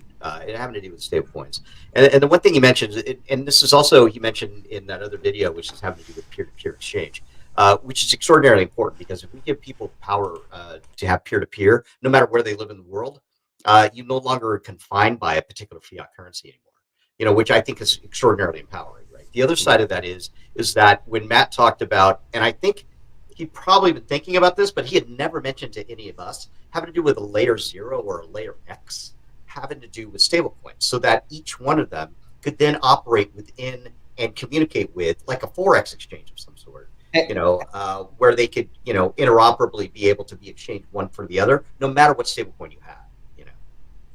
Hey, Botjock. Yeah.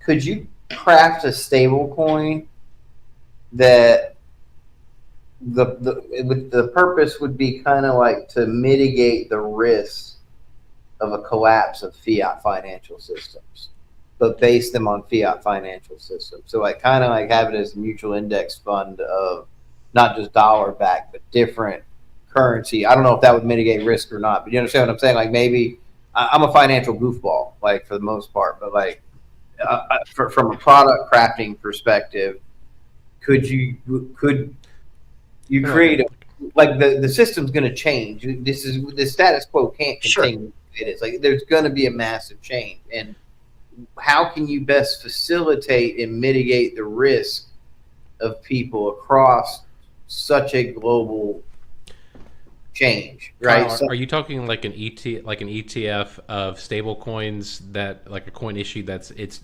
values derived from a basket of stables? No, I'm talking about maybe a stable coin whose value, like a BRICS currency, where it's a basket of fiats and Correct. Then there's a coin on top of that.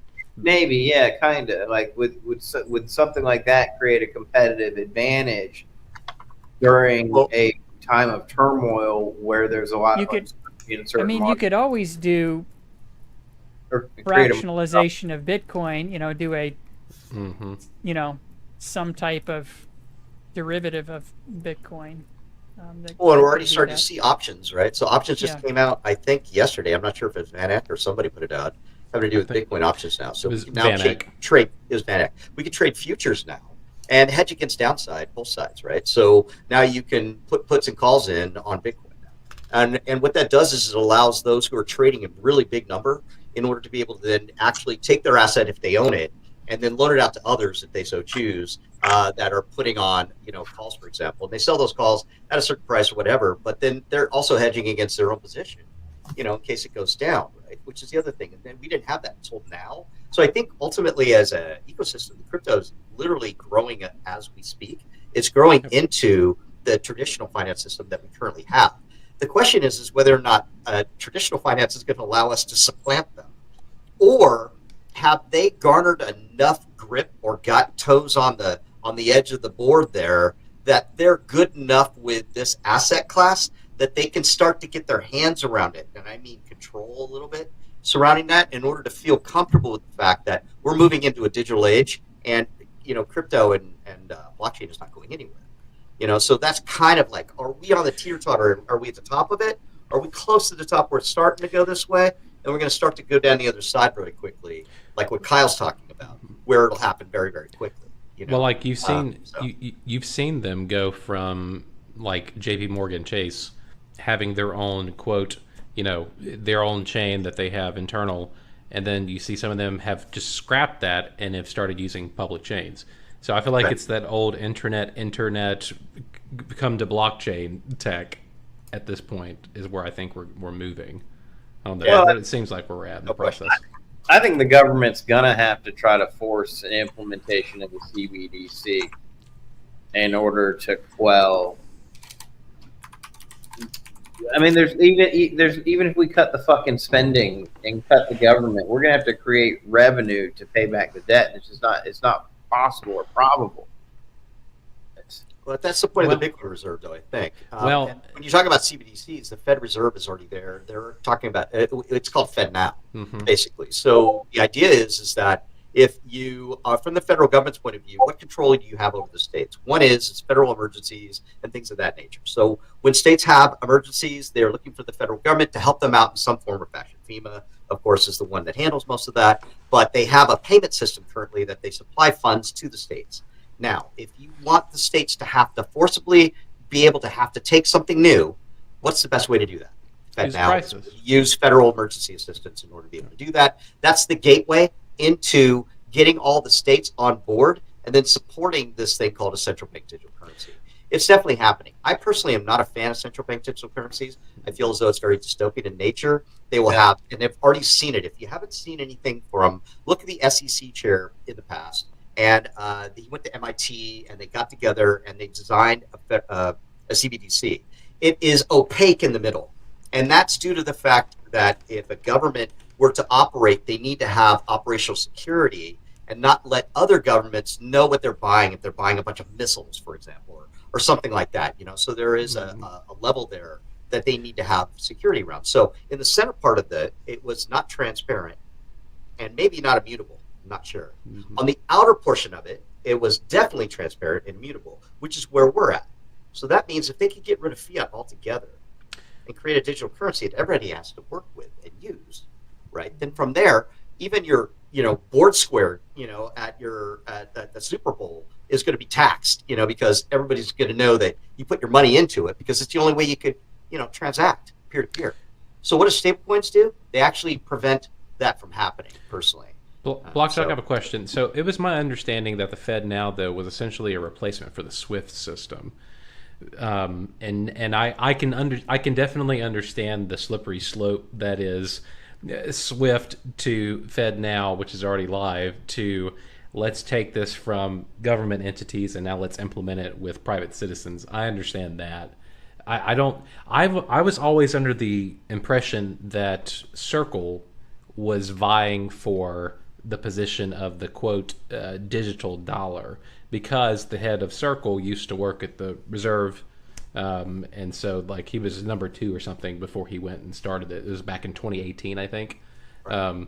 So I'm curious because I feel like the FedNow is not designed to function as a CBDC, but I do think Circle's positioning themselves for that, at least for the consumer side. Am I wrong in that? Here's a part of that where Matt would kind of, when we get into discussion about it, and one of the things that Matt would always say is that central banks are not even remotely interested in being customer forward facing. They only want to be on the B2B. They have no inclination whatsoever to be, B2P, right? Or B2C. So ultimately, yeah, more than likely you're probably right. I just view it as I've never seen our government, ever kick any fee or regulation or tax out of bed ever. Once it's there, it just stays forever, and they won't get rid of it. Why? Because it's just more money. And then what they will do though is, ask for more at some point and increase that, over a period of time. So I don't trust them at all to make good, responsible decisions because they're incapable of doing that personally. Matt is probably right. The central banks in no way are going to be able to want to do anything like that.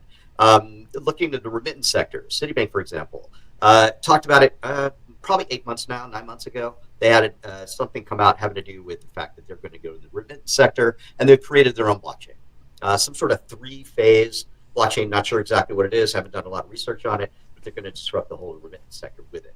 And that's Citibank, right? JP Morgan owns 25% of Infura. That came out during the court hearings. Yeah.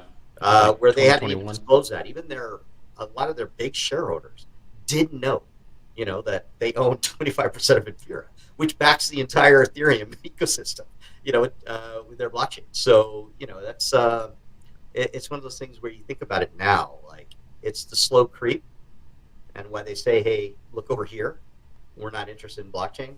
Meanwhile, they're trying to take it all from us, And so private stablecoins like us, there needs to be a bunch of them, not one or two. And it needs to be gold backed. It needs to be silver backed. It needs to be this backed, whatever the case may be, in order to make sure that in no way can it ever be fully supplanted, because there will be so many people interacting with it and all these different types that they'll have to take it in and adopt us. I have one question for the group, because I'm a scenario 20, 30 years, 40 years down the road where, let's say, there is no cash, we're digital all the way, and you're born into a system where you already have a DID, you have your account. Is there ever a world, whenever if and when that's in place, that allows, how do you escape that to make purchases of other, like the crypto world in and of itself? I mean, think about that of initial 2017, 2016, being able to buy things before banks turned off either, account access or credit cards said, well, nope, you can't purchase that with your credit card, or all those things.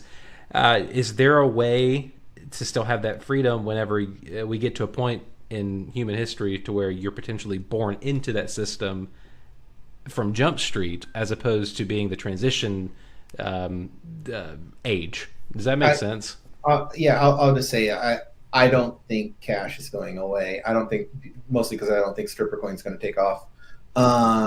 So there's always going to be cash or script.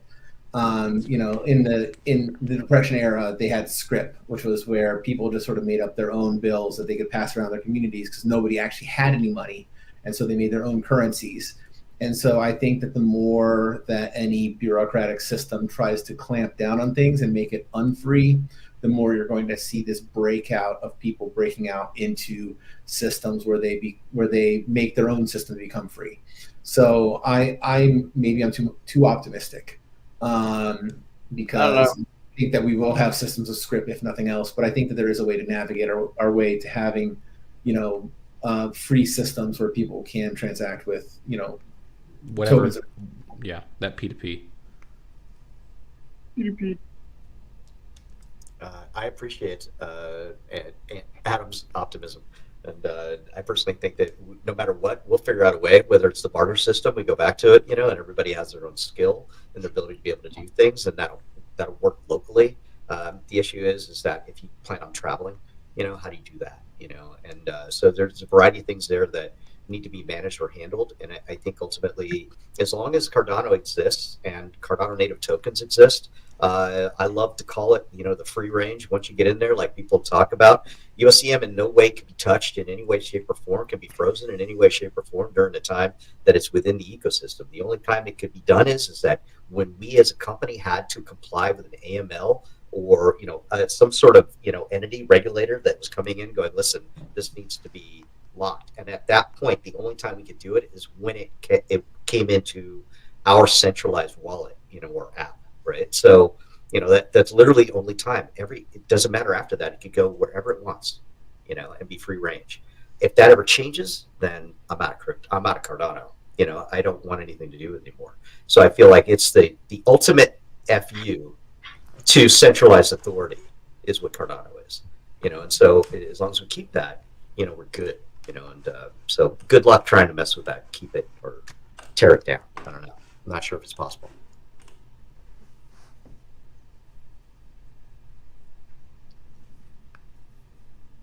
Sam got elected to the head of the chair of the product committee today.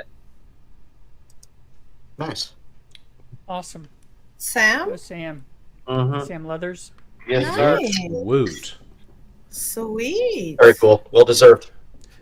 Oh, who's read the Foundation's Constitution? Yeah, they're. Nobody. We just heard while we were here and we were being attentive to each other. Did you read it while people were talking? Sir, they posted that this morning before this Spaceplace. Did you Can I read get it? No, I haven't read it yet. can I get a GPT takeaways version of it? That's all I want. Say that one more time. I'm proud of them for that. That's freaking awesome. And I think that.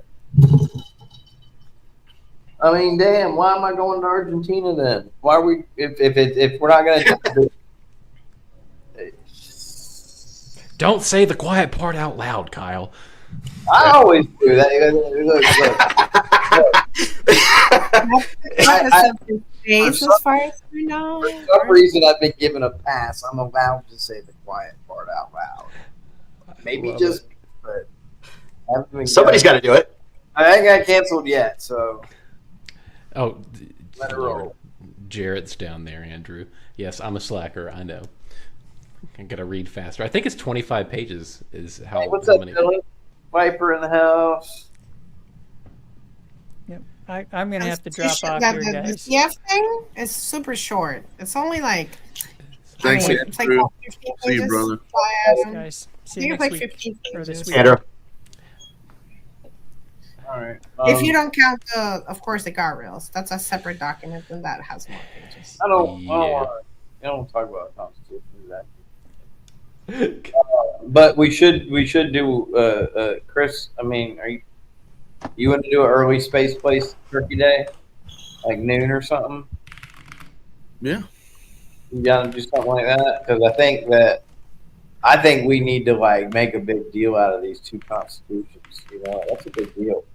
That's a huge fucking statement. You understand? There's like It's and this is not to discredit the Intersect or the Civic Committee. Like this is governance. There's clearly a disagreement between the founding entities, okay, and no one. It's like a weird fucking family fight, right? No, they're not just like doing it in the living room. Like mom's pissed at dad, you don't know why, and like dad going, you don't know what's going on, and they're just not having a fight out in the middle of the fucking living room. That's what's just kind of going down, and so this is interesting that it's playing out this way, and that like what's Emergo's position? Like let's force these to the table.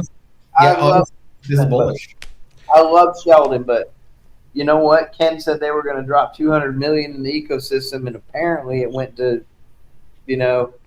not these investments in Africa that were not Cardano related. So it's like, all right. Okay, what's the deal in the value prop? And I get Emergo's working on some things, and I like what Sheldon's doing.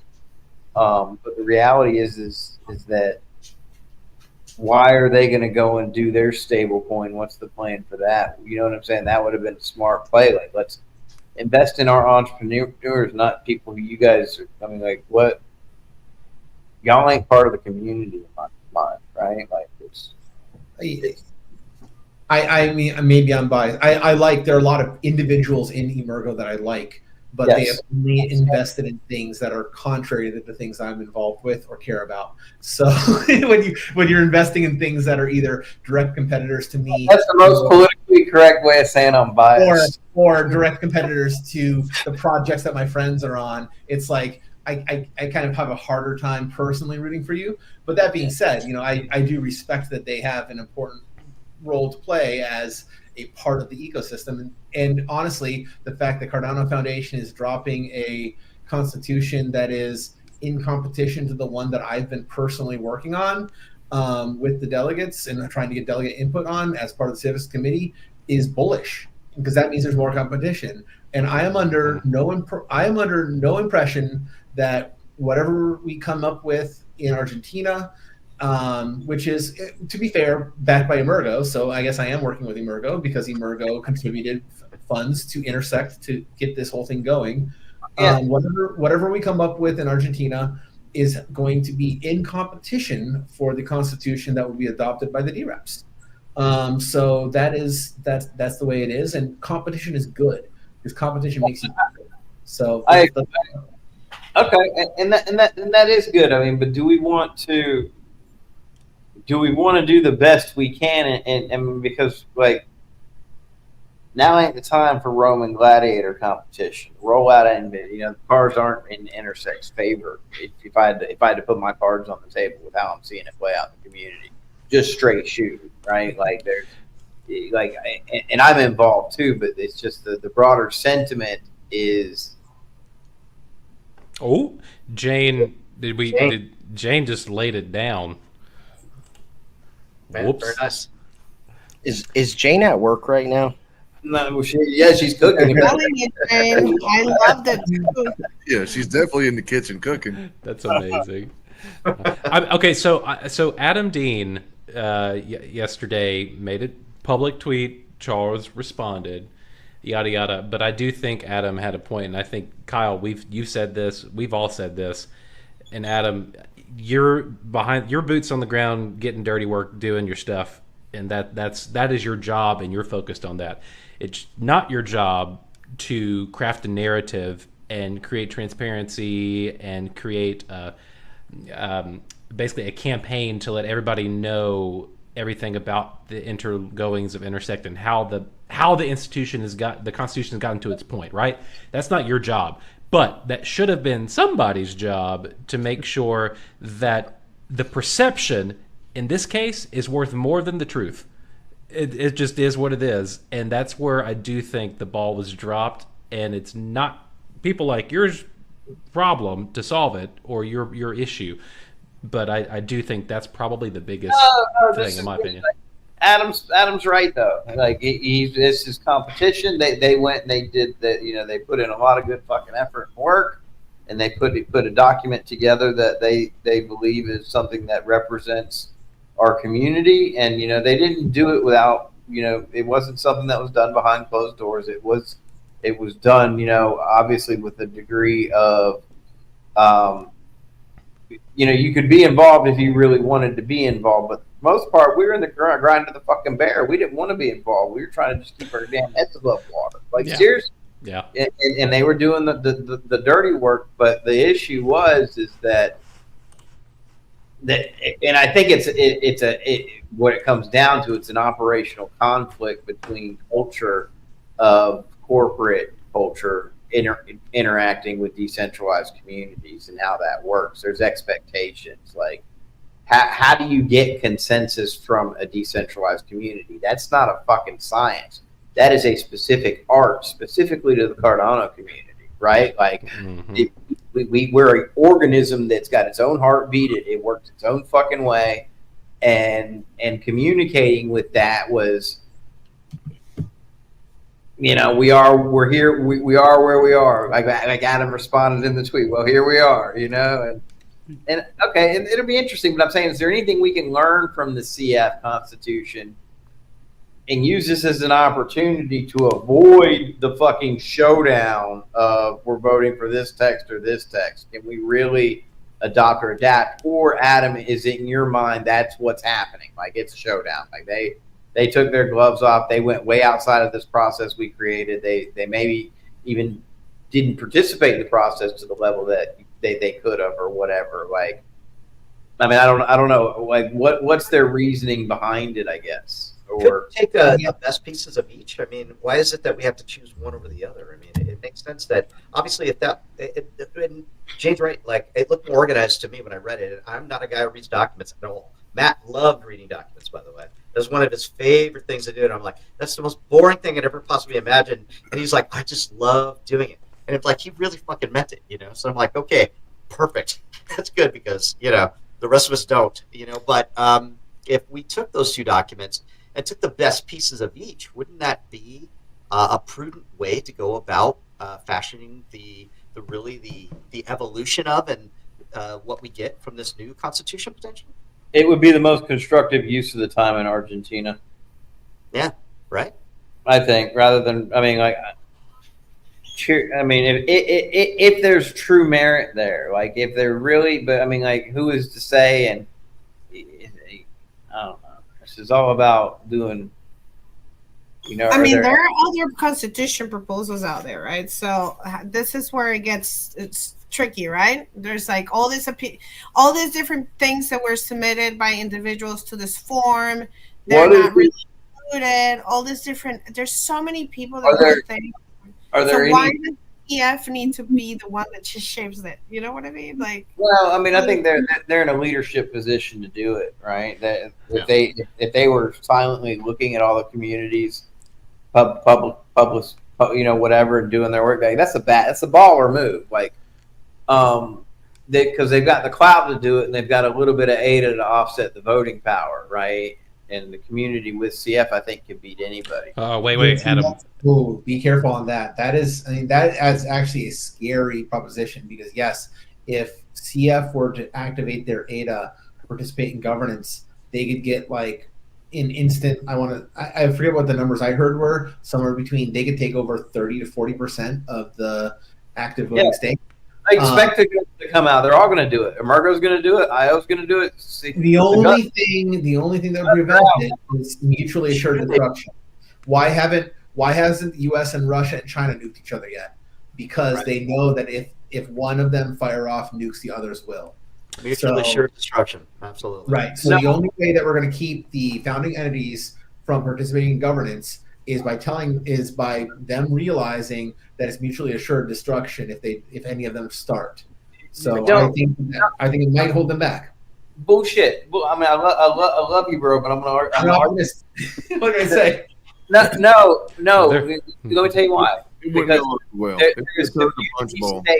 community stake as a mass has surpassed all of those guys. You see what I'm saying? The community can outvote them. And now it may not be registered yet, but it's close. Oh, yeah.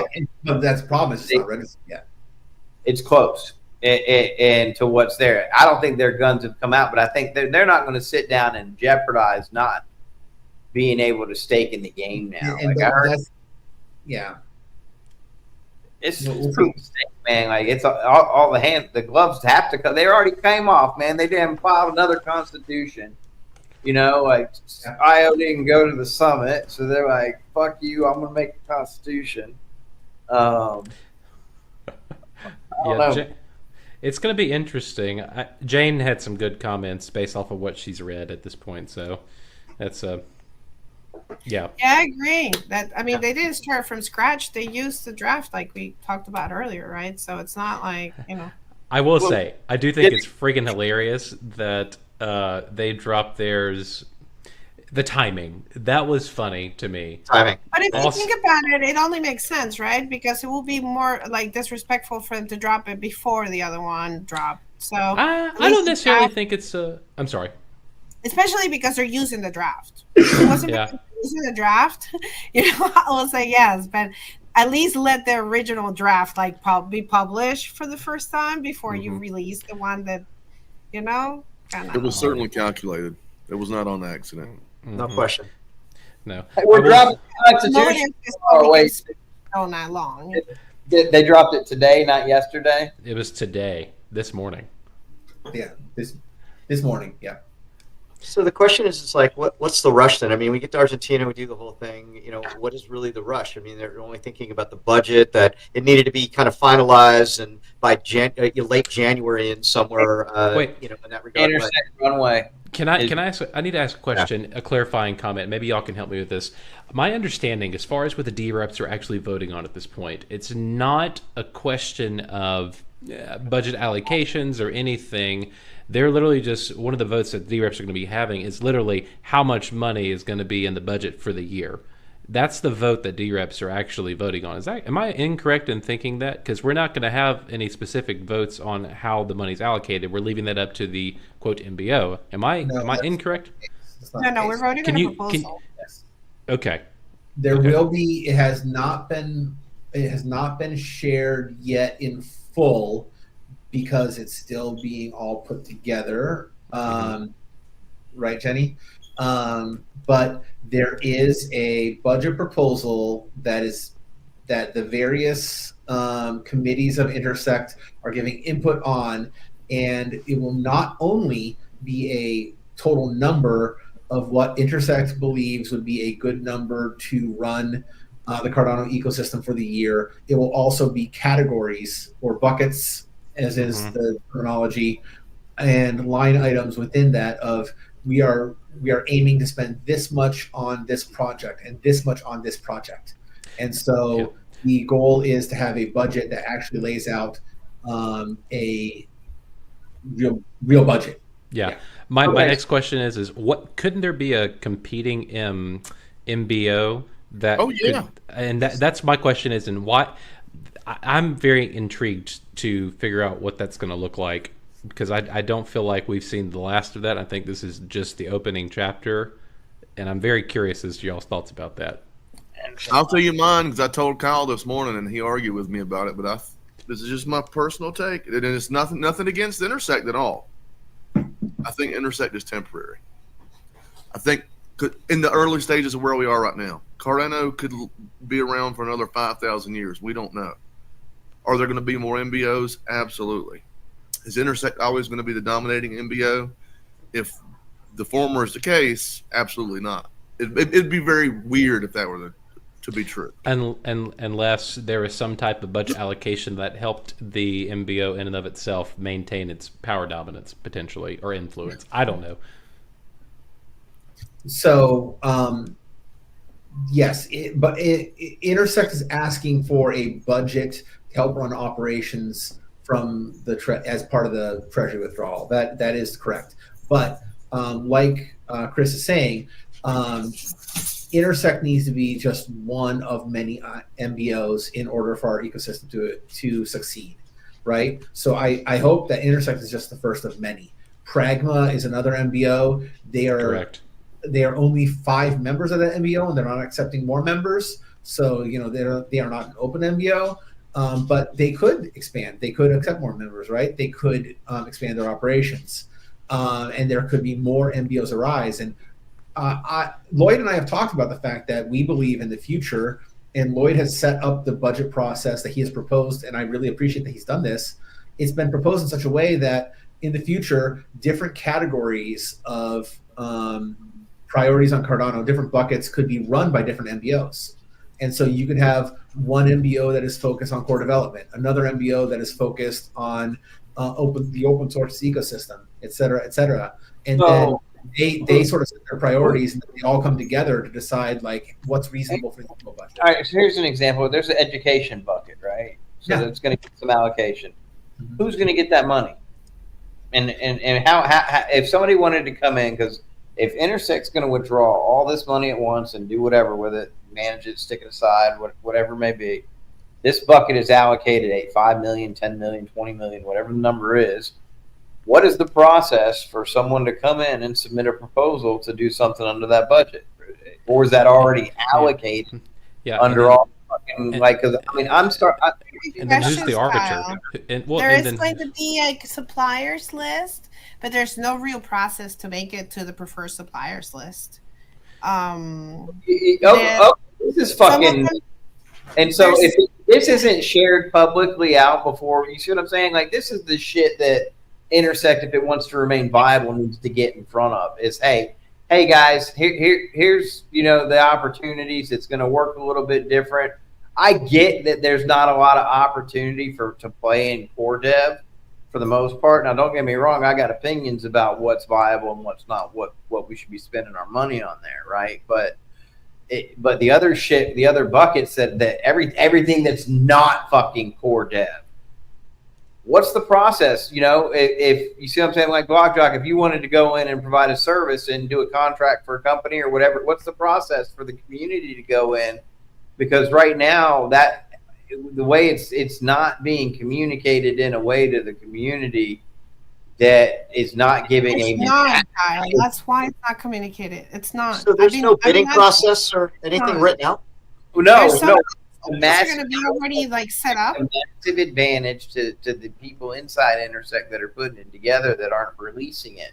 Right. And so, and to me, it's almost kind of like fencing off. It's creating a bureaucracy that we're going to have to fucking deal with for a decade if we don't handle it now.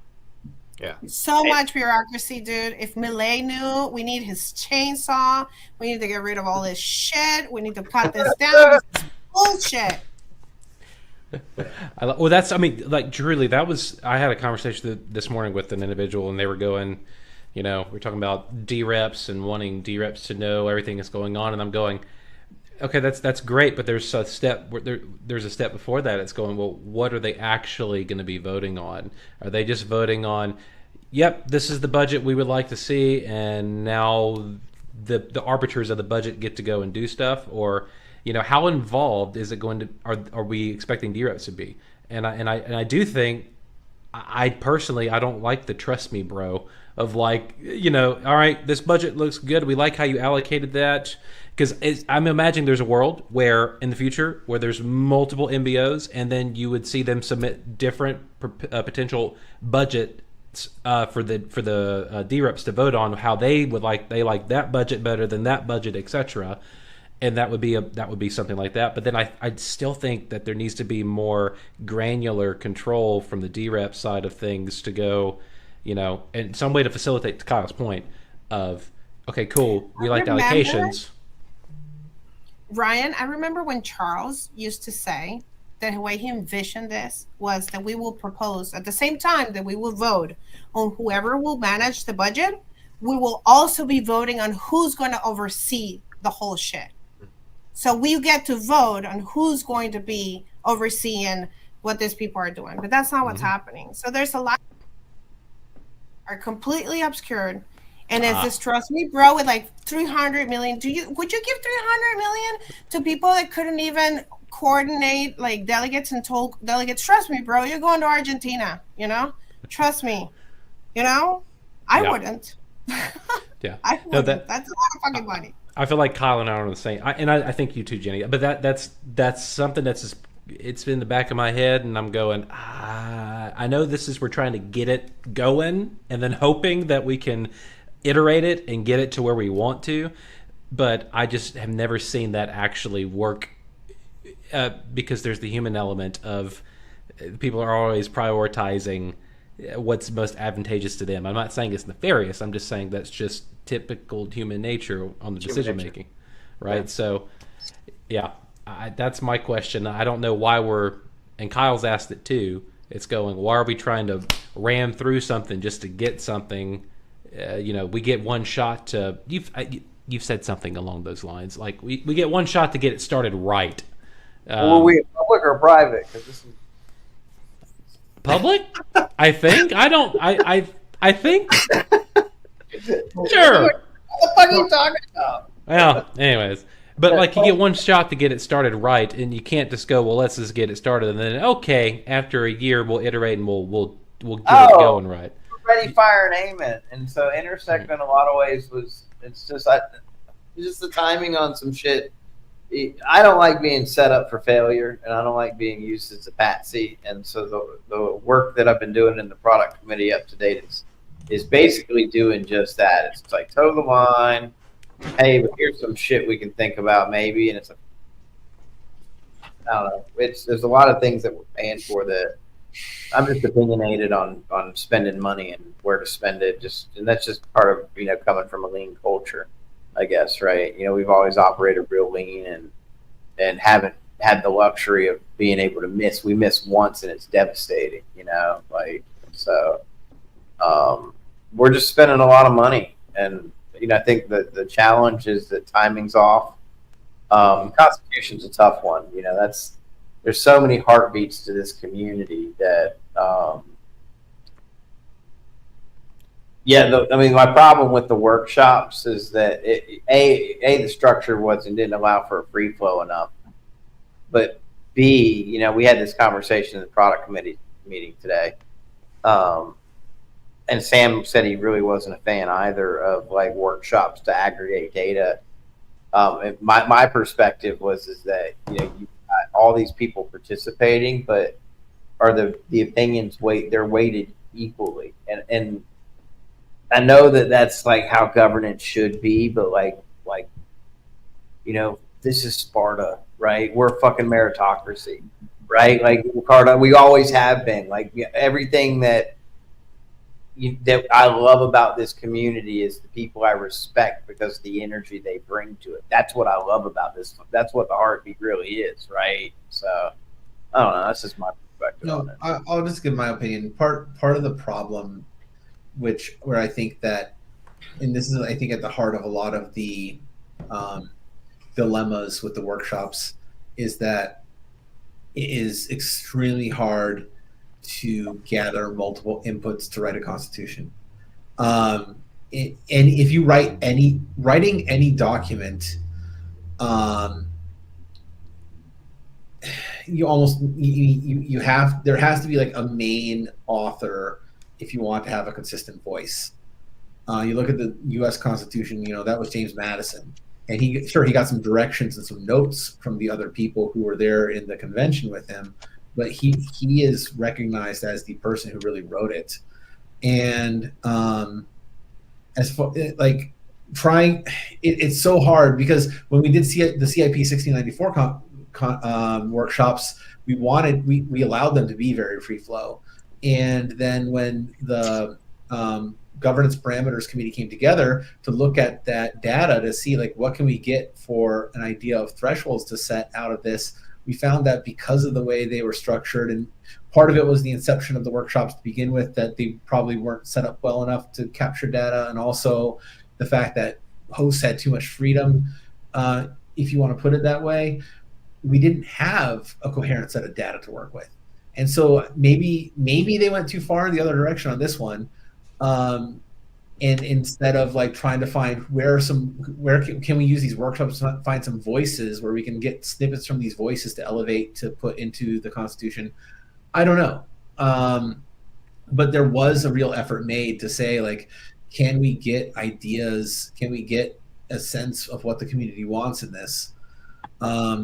And ultimately, it is going to have to come down to somebody's going to end up, whether it be the Constitution that is proposed in Buenos Aires, it gets enacted on chain, whether it's the CF's Constitution gets enacted on chain, or whether it's somebody else's Constitution gets enacted on chain. There's going to be a Constitution enacted on chain that there was, a smaller group of people that were the main authors of. And then it's the community to decide like who is that we think did the best job. I don't know how. Typical of origins anyway. It's always typical of origins of that. I mean, it's always a small group of people that start it, and then from there, other people go, "Oh, I like that," and then from there, it becomes a bigger and bigger thing, right? And to Ryan's point, when they started talking about all the different MBOs, like it. At some point, is there going to be a cap on that? Because you can imagine the amount of time it might take just to work through all of the different MBOs having to do with budgets and things like that, to the point where what is going to manage that? Because it's not going to be humans at that point. If it becomes so exponentially big with so many thousands of MBOs, like how are you going to handle They're going to have to be funded via the Treasury proposal, right? Like if an MBO's or create some operational relevancy that keeps them funded, right? Like this hacker, hey, I'll teach your whole staff about Cardano if you're a member of my MBO or whatever it may be. Like they create a competitive edge that creates a revenue stream. But I think that's a supply demand market value kind of issue. So it doesn't sound like federal government bloat, because I mean we see that, and then MBOs get that, and then but each year they're going to have to reapply. It's not like something that's going to come automatic. Versus the quota system. My dad was part of the civil service. I mean, they worked off the quota system. If they did not order the exact amount or more than they had done the previous year, they were going to get less, and they knew that. So they always consistently ordered up to that point, or a little bit more in order to ensure they had enough to cover their butt, and never order less ever. If anything, we could almost. I know a guy at we should DOT incentivize in North Carolina who said this. He ran the DOT in Raleigh. I probably shouldn't have said that. But he thought their budget process was insane. He was like, if I don't spend all this money, we get less money next year. Yep. So I can't be conservative and, you know. I mean, truly, I feel like that's something that should be baked into that, an incentivization of basically of good management of the treasury. It's one of those where it's or the budget, not treasury, but it's one of those where you go, if you're under budget, you'll get some type of, I don't know, financial kickback or something like that. I do think that might sound like that's a superfluous spin. I don't actually. I think that's a safeguard. It's just like judges. Think about the high court here, right? We should, I think personally, we should make their salaries so ungodly high that no amount of somebody coming to them to give them a kickback or give them a perk will ever even make them go, I already get paid X million dollars a year. I'm not going to take anything from you. I don't have to. It's human nature, y'all. I really think that's something that we should account for. That's in that personally. The key is to figure out a system where we can replace people as needed, because people and institutions become corrupted and ossified.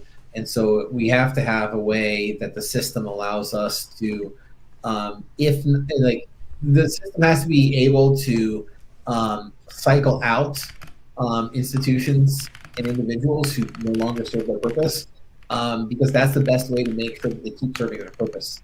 If they know they're going to lose their job, then they are going to make sure they do it right.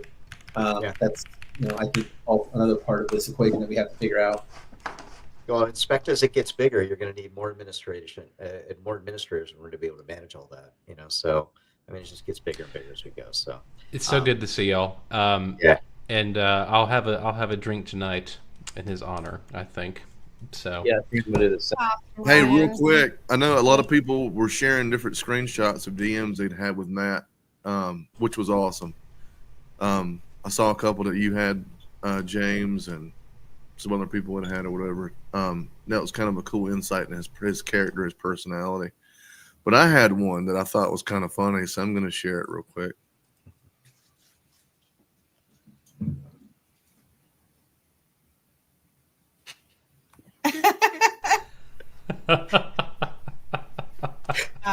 So funny. That's awesome. Very nice. And I laughed. I gave it the laughing emoji when he sent it, and I was laughing for a reason other than probably the reason he thought I was laughing. But I was laughing because Kyle isn't the one who might have a problem getting out of bed at 1 by 1. That's B. That's B.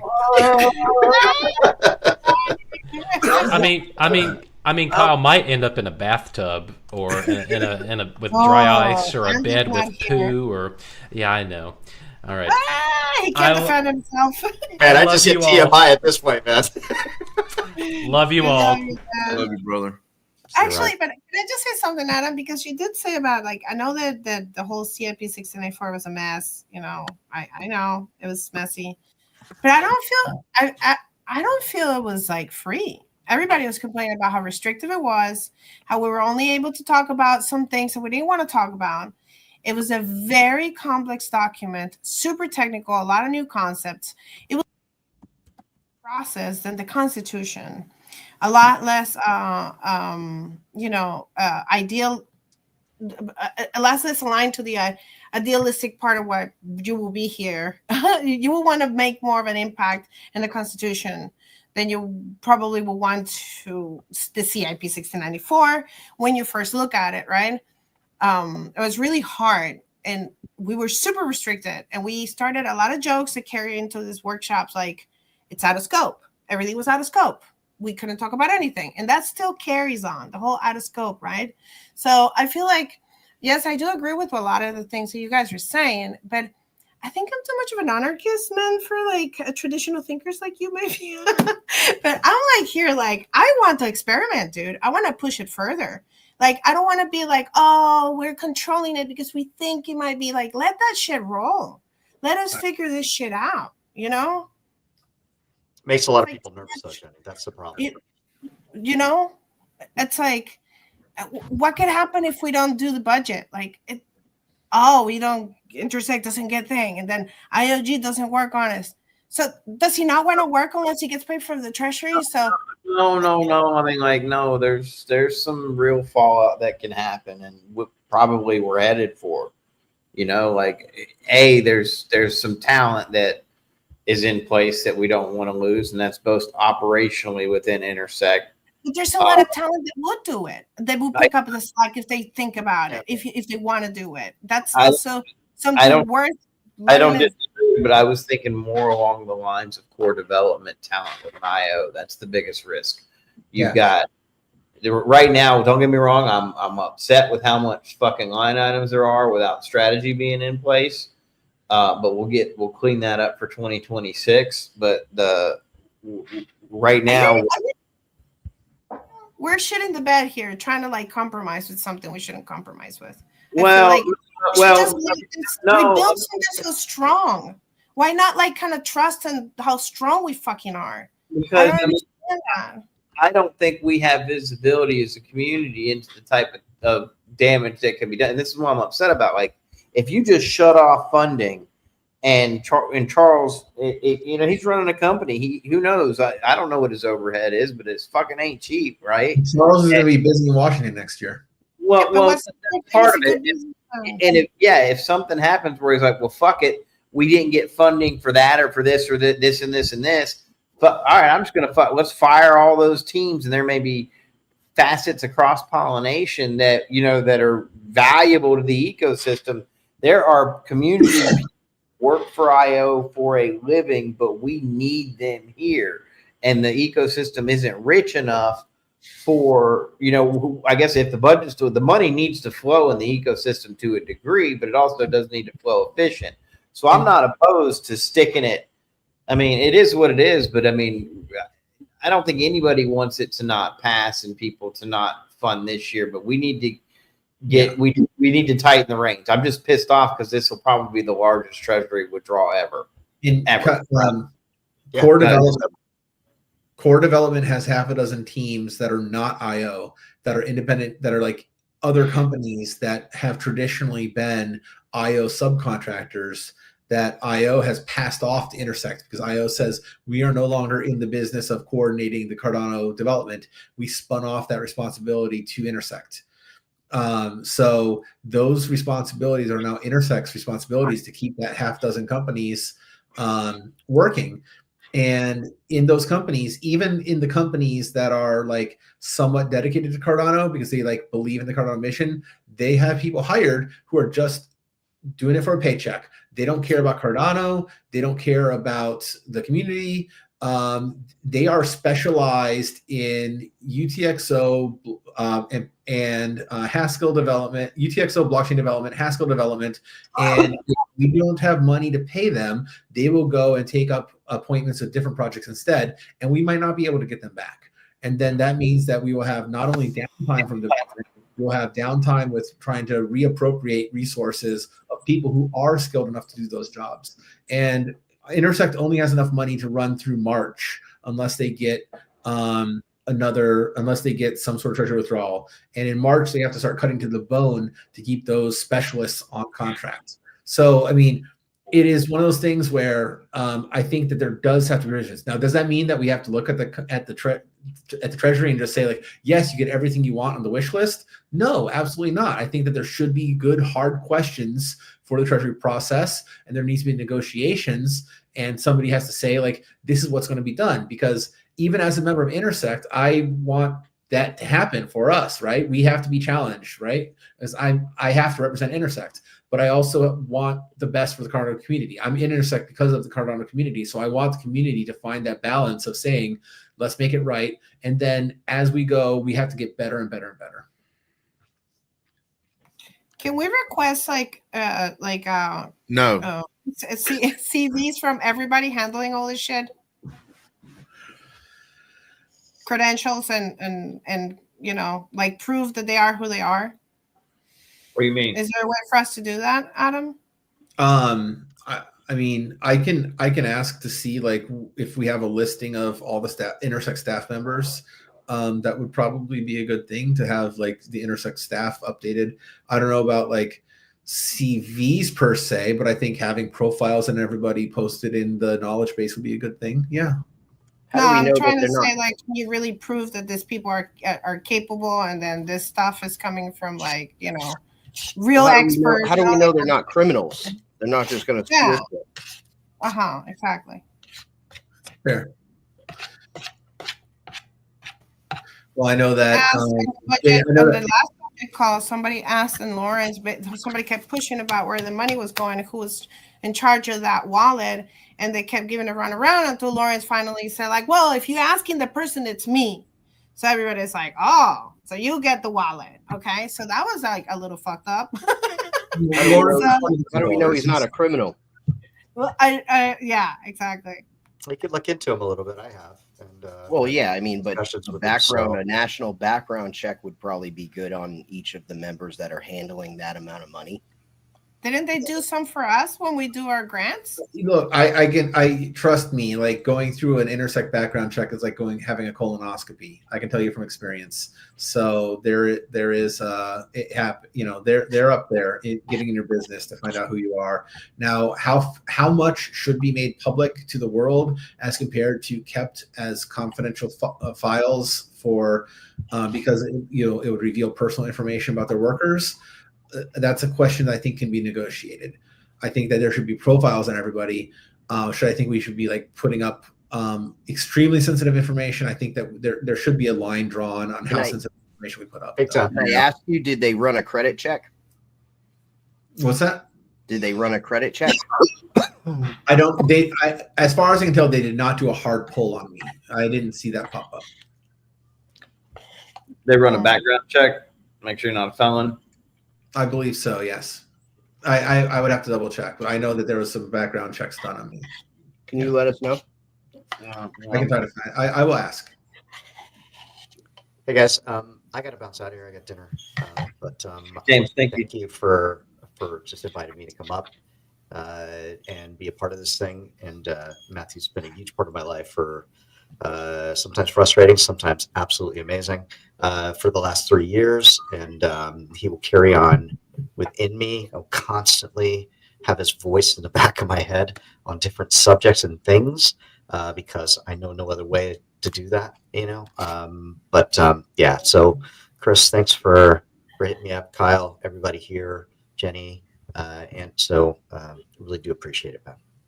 Thank you. Thank you for Before you go, do you guys want to go ahead and kind of call it here? Are we good? Or you guys shut it down? Okay. All right, I'm gonna pop a screen up here and we'll let it roll for a little bit. Thank you so much, James. Love you all, and I'll see some of you guys this weekend. Bye. Later. See you.